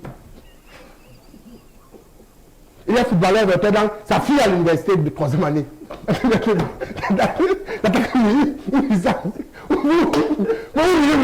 ça au Cameroun. C'est ça au Cameroun d'aujourd'hui. Vous avez le faux. Moi, le indicateur de faux, du mentalité d'un pays. Voilà, le mentalité d'un pays. Le faux est dans l'essence des Camerounais. Parce que, pour une seule raison, le Camerounais a le gros cœur, ne se contente pas de ce qu'il a. Parce que ce qu'il a est toujours petit. Il veut tout prendre, il mourir, même il s'en fout. Donc tant qu'il n'est pas mort, que le peuple est mort physiquement, il reste un danger public. Regardez seulement comment les gens qui nous gouvernent et qui fonctionnent dehors. C'est ça l'origine du fort Cameroun. Maintenant donc, moi qui suis jeune en bas, je me cherche, je dois travailler, mais je n'arrive pas à travailler parce qu'un directeur à 100 ans, le plus directeur n'arrive pas à monter. La gouverneure est surchargée, n'arrive pas à travailler. Je suis bloqué. Par exemple, tout sur le faux, les faux actes, les faux diplômes, les faux. Ils peuvent mettre des blagues sur la tête pour paraître jeune. Ils bordent les postes. Je suis au quartier, je me dis, ça veut dire que le modèle de réussite, c'est le faux. Si on veut être juste avant, on peut pas faire le faux pour avancer. Tu entres dans le faux. Aujourd'hui, on prend une crise de modèle, de référentiel. Nous, on était jeunes, on voulait être docteur pour soigner les gens. On voulait être ministre pour servir le Cameroun. Moi, je dis quand je veux être ministre, c'est pour voler. Il dit être ministre pour voler l'argent et même ma famille à l'abri. Voilà. Un jour, on va entrer non pas pour servir, mais pour s'enrichir. Voilà les nouveaux paradigmes qu'on a instaurés au niveau social. Comme on a les mauvais paradigmes, on peut migrer vers le fond, vers la facilité. C'est au Cameroun qu'on a installé. C'est les jeunes qu'on a installé au Camerounais. Ça va de la base. Au sommet aujourd'hui, parce que la base ne brille par le mauvais exemple. Vous ne posez pas les questions, c'est là. Convoquer la gouvernance kafkaïenne, la gouvernance embuscadière, la gouvernance antidatée des gens qui sont en train de nous gouverner. Parce que c'est ceux qui sont à la tête qui donnent le glas, qui donnent le là, qui donnent la direction. Les Camerounais d'en bas en bas ne font que faire ce que les gens d'en haut au fond. Si ça ne change pas en haut, ça ne va pas changer en bas. Pour que ça change en haut, il faudrait qu'il parte, quelqu'un d'autre vienne installer un nouveau logiciel de la tête des Camerounais. Voilà le seul qu'il faut faire. C'est quand même assez grave, Julio Arcel. Peut-être en 3 minutes, il y a un fait qui se passe au sein de ces chancelleries, peut-être pas au sein des chancelleries, mais aujourd'hui on constate que les Camerounais, pour aller outre-mer, usent de toutes les stratégies possibles. Vous parliez tout à l'heure de ces comptes bancaires fictifs. Je ne sais pas trop comment est-ce que les Camerounais font. Quelqu'un est couché carrément chez lui, mais il réussit à donner un visa bizarre à quelqu'un qui est en train de... je ne sais pas comment ils font. Pour mettre à votre disposition des résultats d'un Covid ou bien d'une fièvre jaune, d'un test, je ne sais pas moi de quoi, vous n'êtes pas allé dans un centre hospitalier, vous n'êtes pas allé dans une ambassade pour vous prendre... Mais vous avez le visa et on vous laisse quand même passer à l'aéroport. Non, ça veut dire qu'il y a des actions qu'on ne peut réussir qu'en coaction. Ça veut dire que si vous pouvez avoir un test Covid truqué, vous avez forcément quelqu'un qui vous a aidé à le truquer. Tout à fait. Qui est investi de pouvoir, qui est assermenté. Donc ça implique encore, là du moins ça met à la lumière la question d'intégrité, parfois même des professionnels d'un secteur d'activité précis, ça peut être la médecine ou autre chose. Il y a aussi que, croyez-moi aujourd'hui, il fut un temps où, lorsque vous étiez par exemple déclaré séropositif, vous ne pouviez pas voyager, dans l'espace Schengen par exemple, un cas parmi tant d'autres. On vous refait de faire le visa. On demande toujours de l'accompagner d'un test de dépistage de VIH et je crois de la fièvre jaune. Maintenant, ils ne le font plus. Ouais, maintenant, ils ne le font plus. Ce n'est même plus trop plus exigeant de plus en plus. Ils se sont rendus compte que ça ne sert à rien. De moins en moins, ça servira à quelque chose. Surtout que ça stigmatise. Un, ça stigmatise. Deux, au Cameroun, mettez même les blancs dans les hôpitaux. Ils vont vous donner le test. Que vous le cherchez. Et comme il n'est pas possible de venir piquer quelqu'un, c'est inhumain pour vérifier que son test est comme il le dit. Donc de plus en plus, ils comprennent qu'il faut faire sauter ce verrou-là. On va seulement se limiter maintenant au carnet jaune et autres, que sais-je encore, parce que ça c'est un peu plus crucial et c'est moins stigmatisant. Donc, Romaric, je sais dire qu'avec les coactions, non, les complicités, au sein de plusieurs services aujourd'hui, il est possible d'obtenir tout ce qu'on veut. Mais il y a également le génie des Camerounais qui sont capables de pirater tout. Il fut une époque où des Camerounais qui vivaient au Maghreb s'étaient spécialisés dans la vente des billets en ligne, des billets d'avion. Les gars, vous coupez des billets d'avion en ligne, mais incroyablement. On appelle ça le tcha-tcha. Voilà. Le tcha-tcha. Oui, le tcha-tcha. Oui. Les gars découvraient des failles dans les systèmes de voyage. Ils vous coupent un billet d'avion authentique. Non, c'est pas. Bon, je me dis moi, c'est pas ça. Oui, vous allez nous dire peut-être, déjà vous connaissez un peu plus, vous en savez un peu plus. Je sais que ce phénomène a existé, mais il y a voyagé avec. Vous en savez un peu plus sur la Oui, je sais. C'est pas que j'ai voyagé, mais je sais. On a un peu. Non, je pensais que c'est les gens voyageaient avec. Oui, je sais. D'accord. Donc arrêtez de quoi, parce que le billet d'avion n'est pas faux. Le billet d'avion acheté, m'acheter avec une carte de crédit volée. Ok. C'est pas faux. Ok. Qu'est-ce qu'ils font? C'est que ils piratent des cartes de crédit. D'accord. Ils vous payent un billet d'avion. Oui. Là, il passe normalement, et vous mettez un peu d'argent, oui. Mais c'est pas le cas de crédit qui a payé l'avion. C'est ça qu'on appelle le tchatcha. Vous voyagez normalement, et quand c'est mauvais, on vous arrête, lui, il est dans les de sa maison, il ne sait pas où l'avion, c'est ça. C'est le gars qui est en Europe, au Maghreb, on arrête qui? On arrête celui qui a... Quand un billet d'avion, c'est que je vous arrête, moi, on paye un billet d'avion, vous payez un billet d'avion, votre carte de crédit, alors que vous ne payez. C'est moi qu'on arrête, non? Voilà, moi j'ai été à plusieurs fois, j'ai vu des gars qu'on arrêtait à moi plusieurs fois à l'aéroport, pour chose. Vous avez un billet d'avion que tu ne payes pas au tchatcha. Donc ça arrive. Parfois aussi, un gars vous paye le billet d'avion, l'hôtel, tout. Ça veut dire que lui, il est assis au Maroc, en Tunisie, tout ça. Il vous paye un billet d'avion, il vous réserve l'hôtel, il paye tout. Il vous dit peut-être le séjour coûte 10 millions, vous dites envoyez-moi 2 millions. Tout à fait. Et il vous paye tout. Tout est clair. Paye tout. Vous partez, vous avez l'hôtel, vous avez le billet d'avion. Est-ce que ça a un sens quand même dans la conversation? Comment on peut dépenser 10 millions pour que vous payiez 2 millions? Ça ne crée pas. Et lui à qui vous donnez 2 millions, il a pris l'argent chez quelqu'un. Vous dites comment ça se passe. Vous dites comment ça se passe de manière claire. Voilà. Donc, je pense qu'on va peut-être mieux entrer dans cette autre. On a dit que c'est au tchatcha. Voilà. On va prendre la transition.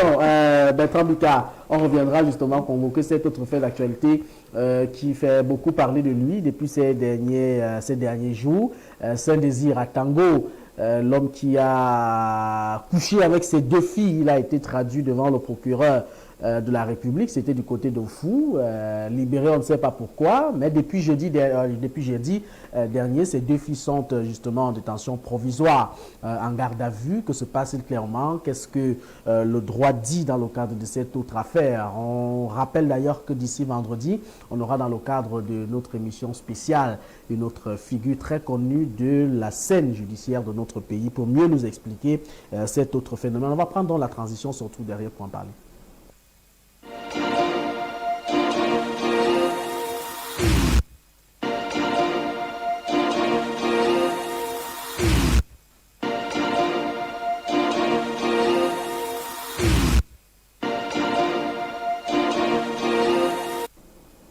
Bertrand Bika, vous êtes certainement au courant de cette information en tant que journaliste, affaire d'inceste. Les 2 filles de Saint-Désir à Tango, artiste musicien qui a d'ailleurs fait parler de lui dans les années 2002, on se souvient. Ces 2 filles sont en garde à vue depuis jeudi dernier. Celui-ci qui avait été traduit devant le procureur de la République pour avoir justement commis une infraction, inceste, couché avec ces 2 filles. La loi camerounaise punit d'ailleurs cet acte, mais ne peut être prise en compte que si et seulement si il y a une plainte déposée par une personne de la famille.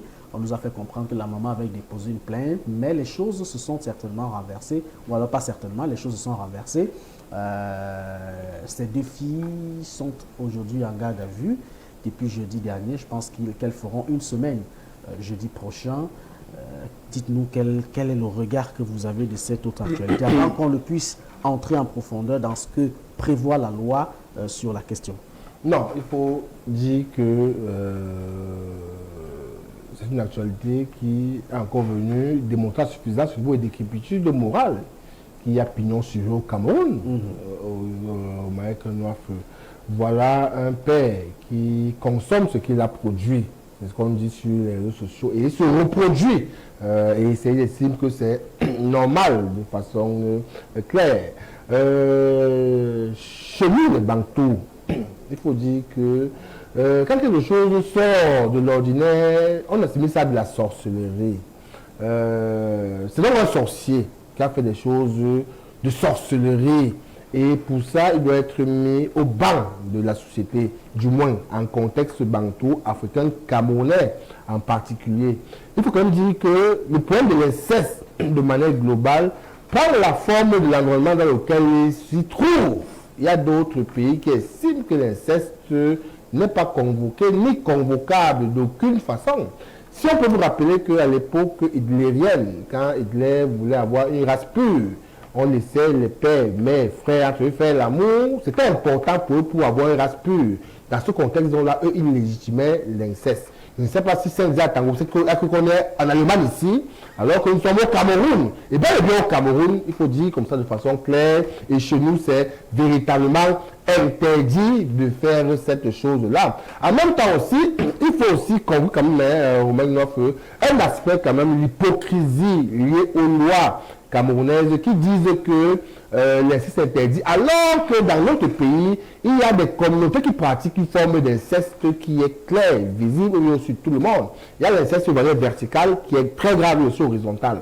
Je crois qu'ici, sans créer ou stigmatiser un peu, lorsque chez nos frères de l'Ouest, les Bamileke, on dit qu'un chef de famille est devenu chef et il épouse toutes les femmes de son père. C'est pas l'inceste, c'est quoi? Ça veut dire que si jamais il y a une femme de son père qui est là, qui a fait un enfant avec son père, qui devient sa femme, lorsque lui va avec cette femme-là, ça veut dire quoi? À chez Bantou, on dit que tu ne dois pas découvrir la nudité que ton père a vue. Mais chez Bamileke, par exemple, c'est la loi. Si vous devenez roi, toutes les femmes de votre père, les mères de vos frères, si vous voulez, vous les prenez comme ça. C'est un décret traditionnel. Oui, mais c'est de l'inceste. Mais c'est de l'inceste. Ne dis pas qu'on voit que ça, c'est vrai, mais c'est de l'inceste. Ça veut dire qu'il faut voir les choses en face. C'est de l'inceste. C'est pas traditionnel, c'est vrai, mais c'est de l'inceste. Voilà, vous voyez qu'il doit être aussi pouvoir convoquer. Ça veut dire que il y a même des limites pour aller sur ça au Cameroun. Il y a un dit qu'on fustige, mais pourtant ferme les yeux alors que c'est le même phénomène. Mais je reviens sur le cas de Sénégal Tago. Lui, il a fait ce qu'on appelle de la sorcellerie et c'est pas normal. Et je fustige encore ce qu'on appelle la justice camerounaise, qui estime que pour poursuivre un tel monsieur, il fait une plainte alors que ce monsieur a lui-même avoué en direct, il a dit publiquement qu'il a fait de un. Et il faut aussi dire que la justice a le droit de s'auto-saisir d'une affaire de service public lorsque quelqu'un pose un acte qui va en porte-à-faux avec la marche de la société. Donc voilà encore une justice qui démontre souvent ses limites. Aujourd'hui, il faut dire comme ça de façon claire. Pourquoi? On ne sait pas. Pourquoi aujourd'hui le bourreau est transformé en héros et les victimes sont-elles en cellule ou incarcérées? On ne sait pas. Est-ce qu'il y a la tête d'un vaste réseau avec des personnes influentes qui ont influencé le dossier? C'est la question qu'il faut véritablement se poser sa faire. Parce que c'est lui qui a tort, mais c'est lui qui est dehors. Et c'est ceux qui ont tort, qui ont raison, qui sont enfermés aujourd'hui. Demandez-vous pourquoi est-ce que ça a tourné de cette façon. Si quelqu'un au Cameroun, qu'on au Cameroun, si tu n'as rien au Cameroun, tu n'as personne, tu n'as rien, il ne pourrait pas être dehors, ce monsieur. Alors nous parlons. Julien Arceljon, son désir Tango, finalement, il est au service de qui dans cette République? C'est la question simple qu'il faut se poser lorsqu'on analyse profondément cette actualité. Quand on voit surtout ces rebondissements, il y a lieu de se poser plusieurs questions. Du coup, j'ai quand même envie de revenir sur l'article 360 de notre code pénal. Et je vais le lire, lui et ses conséquences. Allez-y. Permettez, voilà. Alors, l'article 360 de notre code pénal stipule que toute personne ayant des rapports sexuels, avec ses ascendants, ou ses descendants, légitimes ou naturels, sans limitation de degré. Premier point. Avec ses frères ou sœurs, légitimes ou naturels, qui soient germains, consanguins ou utérins, est coupable d'inceste. Les sanctions prévues. Toute personne coupable d'inceste est passible d'un an d'emprisonnement. Bon, ça, on peut passer. On revient sur les spécifications. Conditions de poursuite. Et c'est à ce niveau que ça m'intéresse. Bertrand Bicard a légèrement brossé cela parce qu'on est justement sur les conditions de poursuite. Tout à fait. La loi prévoit clairement qu'en dehors des cas de concubinage notoire, encore que l'on est en cas de concubinage notoire, c'est ça qui m'attriste un peu. Ce monsieur fait quoi dehors? En dehors des cas de concubinage notoire ou de mariage incestueux, la poursuite pour inceste ne peut être engagée que sur plainte d'un parent par le sang, sans limitation de degré. C'est la partie qui m'intéresse. C'est-à-dire qu'à défaut de la mère qui elle-même finalement s'est flattée, la grand-mère peut déposer une plainte. Sans limitation de degré. Personne ne l'a fait. Le grand-père peut déposer une plainte. Personne ne l'a fait. Un oncle peut déposer une plainte. Personne ne l'a fait. Mais finalement, pourquoi on va seulement chercher dans le magico, je ne sais pas trop quoi, sans nous en prendre directement d'abord à cette famille-là qui semble nous servir quelque chose qui est inexplicable. Je m'en prends d'abord à ses parents sans limitation de degré. Donc il n'y a même pas un petit frère, un cousin dans cette famille qui peut tenter une action en justice. Mais qui a Tango finalement? Qui est cet homme-là? Qui est cet homme qui finalement s'avère intouchable? Est-il celui qui porte les mauvaises choses de ce système dans son ventre ou à travers sa barbe? Est-il celui qui garantit les misères des Camerounais? Je veux le savoir. Qui est cet homme que personne ne peut prendre sur lui? Au sein de sa famille, on dit un parent sans limitation de degré de prendre un cas de dénonciation, de poser une plainte pour qu'on puisse réellement poursuivre cet homme en justice. Nous avons appris récemment que sa fille, qui a un nourrisson, passait un séjour en cellule quelque part, alors qu'elle a seulement osé dénoncer les faits. Aujourd'hui, c'est elle qui est prise pour, je ne sais pas moi quoi, si. Un enfant qui certainement a grandi sous le traumatisme, s'est retrouvé dans une situation compliquée, lavage de cerveau comme si vous c'est une plainte potentielle. C'est une plainte potentielle. C'est une plainte arrêtée pour dénonciation qu'on a faite. On parle de concubinage notoire, c'est clair que comme ils vivent dans la même maison, c'est bien un concubinage notoire, mais tous les éléments sont réunis pour saluer cet homme-là en justice. Mais qui est-il? Est-ce celui qui transporte le sceau du mal de ce pays? Et comme on est gouverné par le mal, et que l'entraîneur à la chute d'un système, je ne sais pas trop, mais sinon on ne peut pas m'expliquer ça d'une autre manière. Cet homme n'a rien à faire dehors. Absolument rien. C'est un animal. Excusez-moi. On n'est pas loin de là de toute façon. Alors, il faut dire que la maman a appelé au ministère de la Promotion de la Femme et de la Famille de mettre à la disposition de ses enfants une véritable, je vais parler de ce cercle des connaisseurs ou de ceux-là qui peuvent dire le droit dans le cas de cette affaire. Elle a sollicité quelques avocats venant du ministère de la Promotion de la Femme et même de la Famille, même s'il faut reconnaître que ce ministère a également fustigé cette autre affaire, mais quittant un tout petit peu ces questions superficielles, Maître Ambika, entrant en profondeur pour comprendre, parce que lorsqu'on regarde la vidéo rendue publique par son désir à Tango, lorsqu'il était conduit, n'est-ce pas, devant le procureur, il était très serein, en train de faire une vidéo en mode selfie, avec deux gendarmes, on suppose, à ses côtés, en train d'être escorté, et il nous dit clairement qu'il est en train d'être conduit à la brigade de gendarmerie. Je pense que, comme Julio l'a dit, est-ce que de telles personnes, avec une telle assurance, ne savent pas sur quoi ils comptent? Est-ce qu'ils ne sont pas au service d'un certain nombre de personnes? Est-ce qu'ils ne font pas ces choses, est-ce qu'ils ne pratiquent pas ces choses simplement pour remplir certaines conditions posées également par des tierces personnes dans une république comme la nôtre? Je vous ai dit tout à l'heure quand je parlais que si pour défaut de cadre d'identité nationale, il y a des Camerounais qui sont en prison, pour avoir volé un œuf, ils sont en prison. Pour avoir botté la poule dans le registre de prison. Il est en prison. Mais quand, et je ne vous interromps pas dans votre plan de développement, je confirme ce que vous dites. Oui, avoir été hier, j'ai suivi pas mal de procès hier. Défaut de CNI, il y avait au moins 14 cas. Voilà. Le moins chanceux a pris 40 jours. Voilà. 40 jours de prison. C'est comme je vous dis. Défaut de CNI. Oui. Si quelqu'un donc qui n'a pas de CNI prend 40 jours, combien de fois un incestueux notoire, professionnel, connu,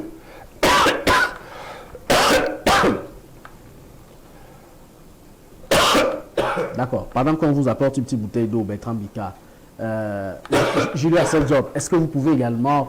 Parce qu'il y a que l'affaire est assez particulière et nous oblige justement à se poser quelques questions. Est-ce que ce monsieur n'est pas au service d'un système un tout petit peu particulier de notre pays? Non, moi je vous avoue que je ne suis pas très loin de penser comme ça parce qu'on ne peut pas être autant protégé, il est surprotégé.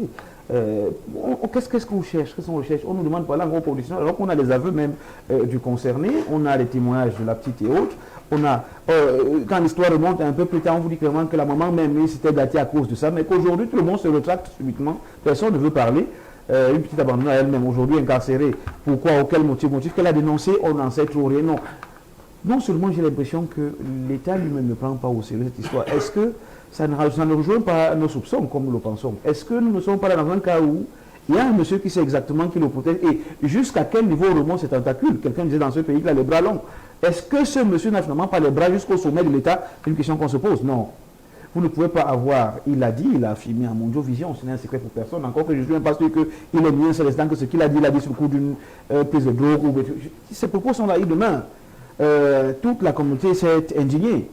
Il s'en sort tranquillement et vous faisiez bien de décrire sa conduite à la brigade tout à l'heure, lorsqu'on l'amenait, il était également assis derrière une voiture et il nous faisait une vidéo où il disait clairement qu'il nous rendait compte en temps opportun. Mais comment un monsieur qui a aligné autant de phrases, d'abord, quand on vous interpelle, la première chose que je sais quand même, c'est qu'on vous retire d'abord au moins au téléphone.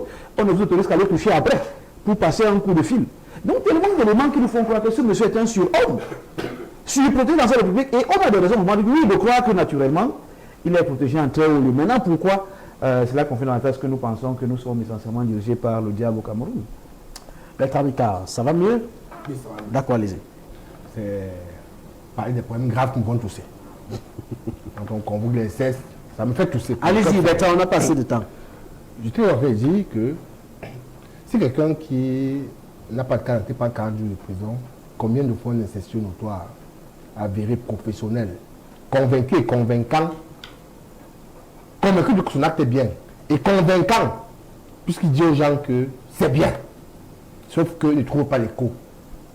Ça veut dire que, connaissant à la réalité la configuration du Cameroun en matière d'applicabilité des normes qui sont compliquées, si tu n'es rien, tu n'as rien, tu n'as personne, c'est que ce monsieur serait enfermé depuis. C'est clair. Ça, il faut le dire sans embâche, sans aucun risque de se tromper. C'est enfermé depuis. Pourquoi donc un monsieur qui apparemment paraît coupable, est très coupable, continue à jouir de ses droits civiques, jouir d'un libertinage, d'une liberté à nous autres pareil. Au-delà même de ceux qui doivent vivre leur vie, qui sont enfermés, lui vit sa vie. Lorsque vous convoquez les activités de ce monsieur, on se rend bien compte que c'est un marabout de notre genre. Il vous dit bien qu'il reçoit les gens autour, c'est un lac. Je ne sais pas ce qu'il fait là-bas, comme incantation, je ne sais pas ce qu'il fait là-bas. Mais comme dans ce pays, vous le dire, ils sont attachés à leur portée nombriliste, sont attachés à des valeurs qui, eux seuls savent d'où ils prennent leur force, leur pouvoir. Eux seuls savent pourquoi ils les légitimisent. Eux sont les devenus ministres au Cameroun, ils sont devenus présidents, ex-présidents, ils ne savent pas ce qu'ils sont devenus. Ils sont dans une cohorte comme ça de gros délinquants, certainement, de gros bandits, de gros sorciers autour de ce monsieur qui ont créé un comité de soutien ad hoc, un comité de soutien qui fait tout et met tout en œuvre pour que le bourreau n'aille pas. Parce que le bourreau va en prison, on va faire comment pour aller se soigner à nuit. Ils vont faire comment pour aller dire, ils vont prendre le bureau, ils vont donner 5 millions, il faut que ça disparaisse. Oh, mais on devrait inquiéter. Ils sont en danger. Vous allez vous dire, bientôt les élections municipales, il faut qu'ils restent aux affaires. Ça n'arrive pas à faire ça en Konengi. Il faut bien qu'ils restent debout pour qu'ils continuent à faire leurs travaux tranquillement. Et à ce niveau, ils sont même prêts à mouiller toute la chaîne judiciaire. Policier, tu passes, gendarme, tu passes, magistrat, tu passes, juge, tu passes. Et enfin, lorsqu'on a mangé, que l'huile la saline est pleine dans la bouche, on commence à dire à la fille que tu es trompé. Il a dormi, tu n'as rien fait. Et quand tu parles encore, on t'enferme d'abord. Parce qu'il faut que ton logiciel mental est tel changé. Ce monsieur va parler. Non, on peut dire ça rien. Mais c'est très grave. Ce monsieur jouit forcément de beaucoup de soutien. Et pas n'importe quel soutien. Ce n'est pas là-bas, Msam du quartier qui le soutient. Il s'est enfermé depuis. C'est pas parler qu'il s'est enfermé depuis. Celui qui l'appuie a forcément un contrôle efficace et efficient sur les institutions au Cameroun. Alors cette fille, effectivement, même qui est en détention provisoire, mère d'un petit bébé, d'un nourrisson, est-ce que la loi ne condamne pas cette pratique? Mettre en garde à vue une mère d'un jeune bébé? Ah bon? Il faut bien pouvoir le dire. C'est juste quelques circonstances atténuantes, des fois, qui leur sont accordées. Vous avez fait... vous vous êtes rendu coupable de quelque chose, on ne sait pas exactement ce qui lui est reproché, que vous ayez même un enfant qui tête, ça n'empêche pas que vous allez en prison. Ah bon? Oui. C'est juste parfois quelques circonstances atténuantes, et en fonction du procureur que vous avez en face de vous, ou que sais-je encore. Ça, il faut bien pouvoir le dire aux gens, malheureusement. Mais il faut aussi dire, qu'en réalité, le code pénal du Cameroun prévoit que la détention est l'exception. La règle, c'est la liberté provisoire. Oui. lorsque vous avez un domicile connu, une activité, vous ne restez pas dans une cellule. Donc chanter ça devant... Il faut me le dire comme ça. Donc c'est très grave qu'elle soit là-bas, encore qu'elle a l'enfant. Elle a un enfant, un bébé, un nourrisson. Elle n'a pas été enfermée dans une cellule. Malheureusement, qui détermine l'état d'exception, c'est celui que vous avez en face de vous. Et on sait dans quelles conditions il détermine au Cameroun. Voilà, donc il faut le dire ici. Car en réalité, si on convoque la loi, elle a tout ce qu'il faut pour ne pas être en cellule. Dans les normes, oui. Elle a un domicile, elle a même un nourrisson, elle a même un ingénieur, elle a même un niveau scolaire où elle se bat dans... Ça veut dire qu'elle pourra se présenter, peu importe où on l'appelle, pour répondre de ses actes. Elle n'a rien à faire dans une zone. C'est ça que je dis comme ça de façon claire. Et je dis encore, mais tu précises que l'état d'exception, c'est celui qui est en face de lui qui le détermine. Nous sommes d'accord. Nous allons voyager, nous allons en République démocratique du Congo. Là-bas, le procureur général veut traduire en justice le garde des Sceaux. Quand on parle de garde des Sceaux, c'est le ministre de la Justice, effectivement. Une justice indépendante, un pays démocratique, on en parle simplement après la transition.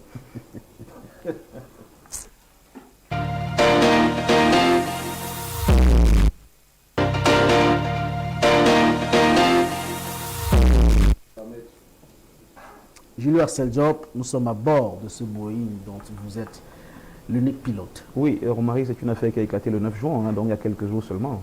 Peut-être un jour derrière nous ou deux, où Firmin Mvoté est complètement décidé de traduire devant les tribunaux compétents. Il faut dire que c'est le procureur général près de la Cour de cassation de Kinshasa qui a décidé clairement que le ministre de la Justice, qui se serait rendu coupable du détournement de fonds lors de l'attribution d'un marché, de construction d'un immeuble devant servir au ministère de la Justice, qui avait été passé, je crois, de gré à gré. Aujourd'hui, il dit qu'il a reçu, après autorisation des députés, parce qu'à RDC, le ministre a limité parlementaire. Donc, pour pouvoir l'interroger, il faut avoir l'approbation du Parlement. Et donc, il a reçu cette autorisation-là de pouvoir ouvrir une instruction à charge. Et le procureur maintient qu'après l'avoir écouté, les suspicions se renforcent davantage sur les cas de détournement volontaire. Et donc, désormais, la prochaine étape, c'est de le poursuivre. Mais pour le poursuivre, dans l'état de la Constitution actuelle, c'est le Parlement, dont les députés qui devront le poursuivre. Le procureur a clairement demandé aux députés d'ouvrir cette fois-ci le procès. On attend de voir ce qui va se passer. Mais plusieurs questions se soulèvent à RDC. Comment un ministre aussi populaire, servant le régime Tshisekedi, peut se retrouver en difficulté sans que le président le veuille broncher l'instant, alors qu'il est dans un conflit autre avec son prédécesseur qui séjourne actuellement dans l'est du pays? Est-ce qu'il ne veut pas finalement d'une autre figure montant très célèbre à ses côtés, ou alors c'est véritablement l'histoire des détournements autour de ce chantier? C'est là un ensemble de questions qu'on se pose ce matin et on tentera d'y apporter des réponses. Voilà.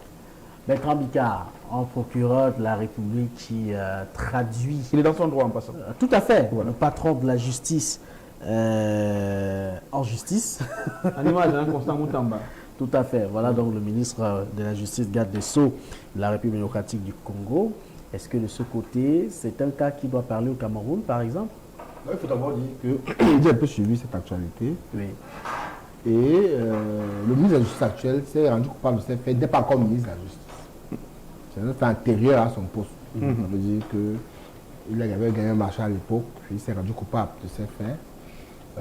Il devient ministre, l'affaire éclate, le procureur d'abord convoqué directement depuis, il avait refusé de se rendre là-bas parce que justement il juge d'une certaine immunité.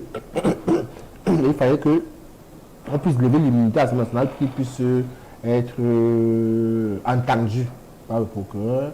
Et lui, il a fait un appel de non-recevoir pour dire de toute façon, le patron de la justice ne peut pas vous convoquer pour venir à ce niveau-là. Voilà les faits aujourd'hui. Maintenant, le procureur insiste de façon à pouvoir l'amener devant. Il faut dire en réalité que cette affaire sera inopérante. La seule chose qui est là, c'est que ça va quand même démontrer qu'il y a quand même un léger dynamisme de la justice congolaise. Parce que jusqu'ici, lorsqu'on voit les sons qui arrivent sont relativement dissonants, et beaucoup de personnes s'accordent à dire que le président Tshisekedi est tout, sauf en odeur de sainteté avec ce procureur qui aujourd'hui estime qu'il peut jouir de certains pouvoirs. Parce qu'en réalité, lorsqu'il fait ça, c'est même pas le procureur qui l'expose, mais il jette un thème sur tout le gouvernement, ce qu'il dit, qui démontre à suffisance qu'ils sont peut-être constitués de personnes pas intègres. Et apparemment, même plusieurs fois, le procureur d'arrêter l'affaire, mais il reste. Nous, on voit donc plus ça comme un positionnement. Aujourd'hui, le procureur est très connu à travers le monde entier. Quelqu'un qui veut rétablir un état de droit, sachant bien que la RDC n'est pas le Cameroun, c'est un état quand même qui est corrélé aussi à tous les mots qu'on connaît ici, position, corruption, puis à tout. C'est corrélé, ça ne souffre de rien. Mais au moins, il a su tirer sa carte du jeu aujourd'hui pour qu'il monte. Maintenant, est-ce que ça parle au Cameroun? Oui, ça devrait parler au Cameroun. On devrait avoir des procureurs comme ça. Voilà, après, c'est là qu'on peut s'auto-saisir. Ne s'est pas saisi. Pourquoi il faut dire c'est auto-saisir, c'est l'affaire. C'est auto-saisir, c'est rien. Voilà. Ils ne le font pas. Au Cameroun, ils sont quasiment des bénis-bénis. Je vais vous parler d'un exemple qui est simple ici pour comprendre un peu. Il y a le président Brice Mindiol qui gère un mouvement de lutte contre la promotion de l'homosexualité au Cameroun. Donc, vous connaissez tous, qui a porté une plainte au parquet à l'époque contre Brenda Biya, qui s'est rendu coupable des faits. Il a porté une plainte au parquet contre Brenda Biya. La plainte va au parquet. Lorsqu'il ne passe sur ça, veut dire que tout le monde dit, tous les procureurs qui encore disent que j'étais absent, je n'étais pas là. Je ne sais pas si la plainte est entrée ici. Il est à gauche, je dis, moi je n'étais pas là, c'est quel juge, je n'étais même pas là. Tu as mis ça ici. Aucun procureur n'a reconnu qu'il a vu passer la plainte là devant lui. Il a mis une décharge. Tout le monde dit, je n'ai pas reconnu ça. Je n'ai pas vu cette plainte. Va peut-être refaire la plainte, mais aucun procureur n'a assumé que j'ai vu cette plainte passer et ce problème a été coté, je vais l'adresser. Moi, donc, au Cameroun dans lequel nous sommes, ça veut dire que le Cameroun de la démission, de la peur, il démontre au moins que la justice peut être comme ça, autonome, même s'il y a des vicissitudes. Pareil au Cameroun, quelqu'un peut s'asseoir, il voit un... Voilà, on a arrêté la petite fille là qui c'est celle qui m'était coupable. Fianga. Un procureur l'a arrêté, non? Bien sûr, un procureur l'a arrêté, tout à fait. Il s'est autosaisi. Pourquoi on n'arrête pas les autres? Pourquoi on n'arrête pas les autres? Pourquoi on n'arrête pas? On t'a dit faire, on arrête, on n'arrête pas les autres. Une tête chercheuse. C'est ça qu'on justice au Cameroun. Une justice pour ceux qui ont, ceux qui n'ont pas, pour les puissants, ceux qui sont non puissants. Faites ça à tout le monde. Oui, de même que même les puissants, moi, je vais faire le travail. Tu t'es rendu coupable d'indécrescer la loi, je t'arrête. Même s'il n'est pas arrêté aujourd'hui, rassurez-vous, il ne sera pas arrêté, l'affaire va rester pendante. Et un jour, on ne sait jamais, on pourra relever le problème qui est par la loi et il va payer les actions qu'il a posées, qui ne sont pas en mauvaise sécurité avec la justice congolaise. Et c'est ça qu'il faut retenir aujourd'hui.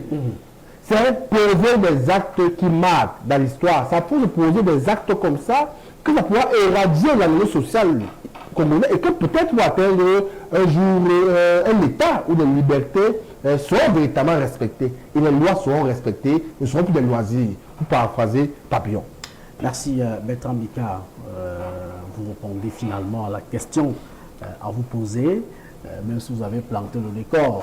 Je vous rappelle que l'actualité est bel et bien connue de tous sur le plateau, mais nous sommes tous conscients effectivement que les faits qui sont actuellement reprochés au garde des Sceaux sont des faits qui lui ont été simplement servis avant qu'il ne bénéficie de cette confiance du chef de l'État de ce côté. De toutes les façons, vous avez bien fait de le rappeler pour les téléspectateurs, mais je lui harcèle la question que je voulais ici vous poser, même si Bertrand a essayé de l'adresser dans son introduction, est celle de savoir est-ce que cette plainte déposée, est-ce que ces accusations à l'heure actuelle, à l'état actuel, peut être justement opérante?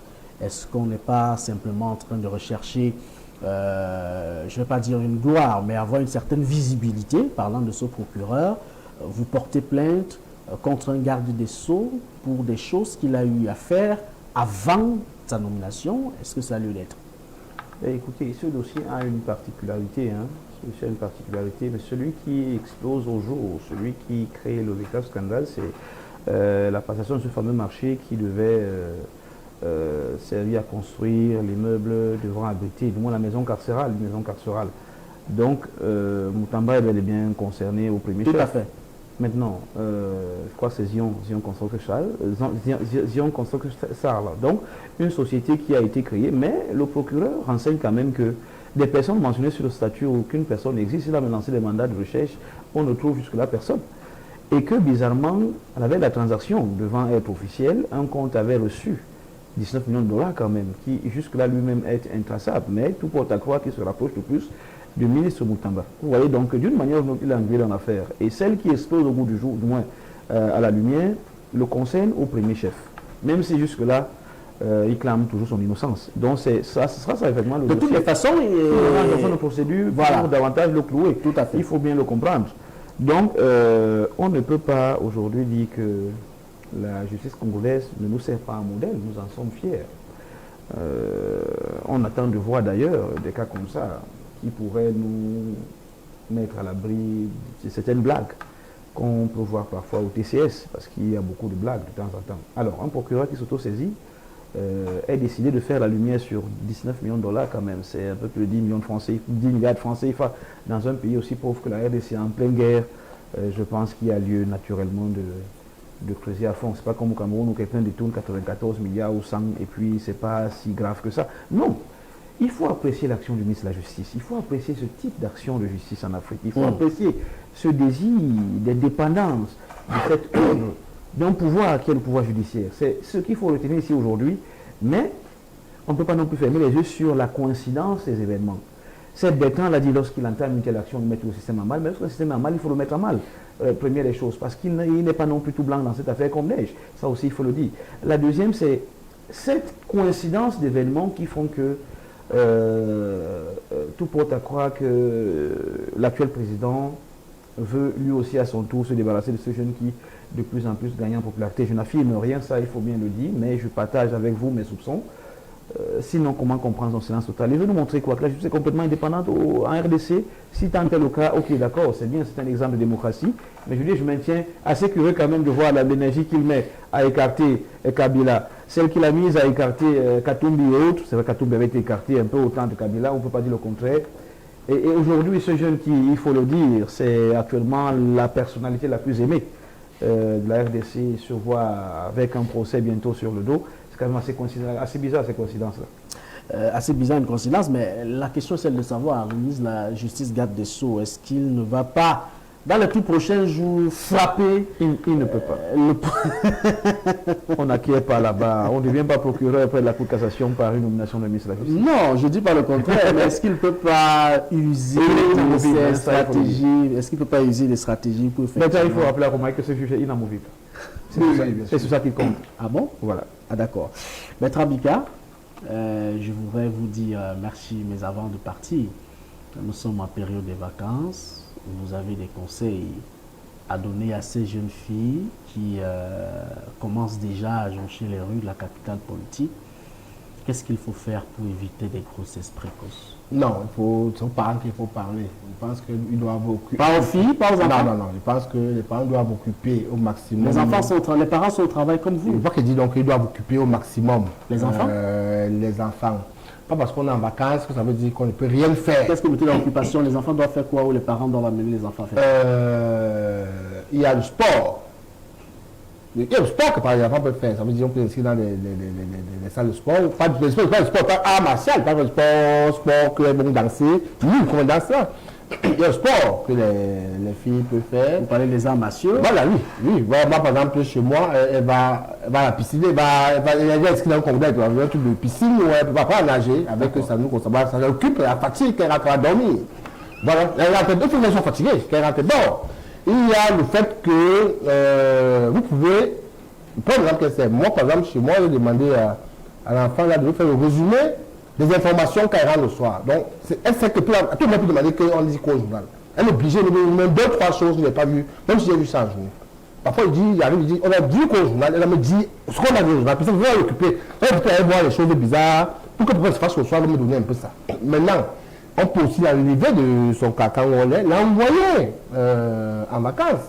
chez un membre de la famille, un frère prochain d'idée, même au village, pourquoi pas, pour qu'elle aille faire les champs, aller vers les champs. Toutes les familles ne sont pas comme... le papillonnat, il y a un de toutes les familles ne sont pas comme... Mais il faut l'occuper.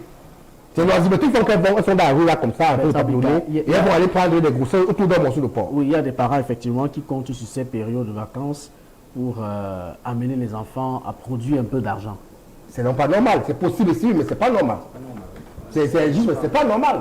Mais on va travailler pour nos enfants, on va produire l'argent, c'est pas ça. Mais c'est la conjoncture, c'est normal. C'est là. Mais c'est pas normal. Il a convoqué la conjoncture. Oui, Julie Arceldio, pour sortir de cette émission, qu'est-ce que vous préconisez, quels conseils donner à ces parents ou ces jeunes filles pour éviter des grossesses précoces en période de vacances? Je commence actuellement à dire ce qu'il ne faut pas faire. Pendant les vacances, il faut éviter de faire travailler les enfants, ça c'est clair. Bon, un petit stage à la commune de temps en temps, c'est pas mal pour l'enfant, pour qu'ils comprennent l'effort. Après le stage à la commune, on peut aller prendre un petit verre d'eau avec un je dis bien comprendre le sens de l'effort, mais on fait pas, le travail des enfants est proscrit par la loi, hein, par les textes internationaux. Ça, il faut bien le comprendre. On n'envoie pas les enfants chercher l'argent quand on doit le faire nous, pour eux. Je ne suis pas loin de l'hypothèse également du village. Il faut aller se solidifier au village. Hein. C'est une solution que nos parents ont souvent utilisée. Et ça semble bien marcher parce qu'on n'est pas les derniers de la société. Pareil pour nos sœurs qui ont éprouvé cette façon de voir. Il faut faire un tour au village. Maintenant, d'une manière ou d'une autre, il faut tout chercher des activités utiles pour les enfants pendant les vacances. Le fait qu'ils soient inoccupés, naturellement. Et puis, maintenant, à Yaoundé, ils font les champs. Maintenant, il y a un champ, il y a loin de tout à fait. Quand tu vas tu vas faire le champ, il y a le champ. C'est vrai que ça n'occupe pas tout le temps.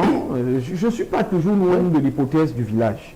C'est vrai, Romain me disait, mais les villages ne sont pas pareils. Je dirais encore, oui, c'est vrai, il y a des villages qui sont malheureusement teintés d'une mauvaise réputation. Mais ça reste parfois juste des réputations. Hein. Il faut ramener les enfants à nos sources de temps en temps, ça les occupe. Même comme même là-bas, les cousins, les cousines de d'autres villages éloignés ne sont pas faciles, mais c'est toujours mieux. Il faut d'une manière ou d'une autre occuper les enfants. Et ce qu'il ne faut pas faire, c'est leur donner des plateaux à vendre sur les têtes pendant les vacances. Encore ça les expose davantage à plusieurs autres risques. Merci, Julien Arceldio. Merci. Bertrand Bika, merci. Merci. Merci également à notre réalisateur particulier qui apporte un doigté essentiel pour la bonne marche de cette émission, Ernest Djok. À ses côtés ce matin, Rodrigue Jacques Dié. Il était bien sûr derrière la baie vitrée pour la diffusion de ce programme.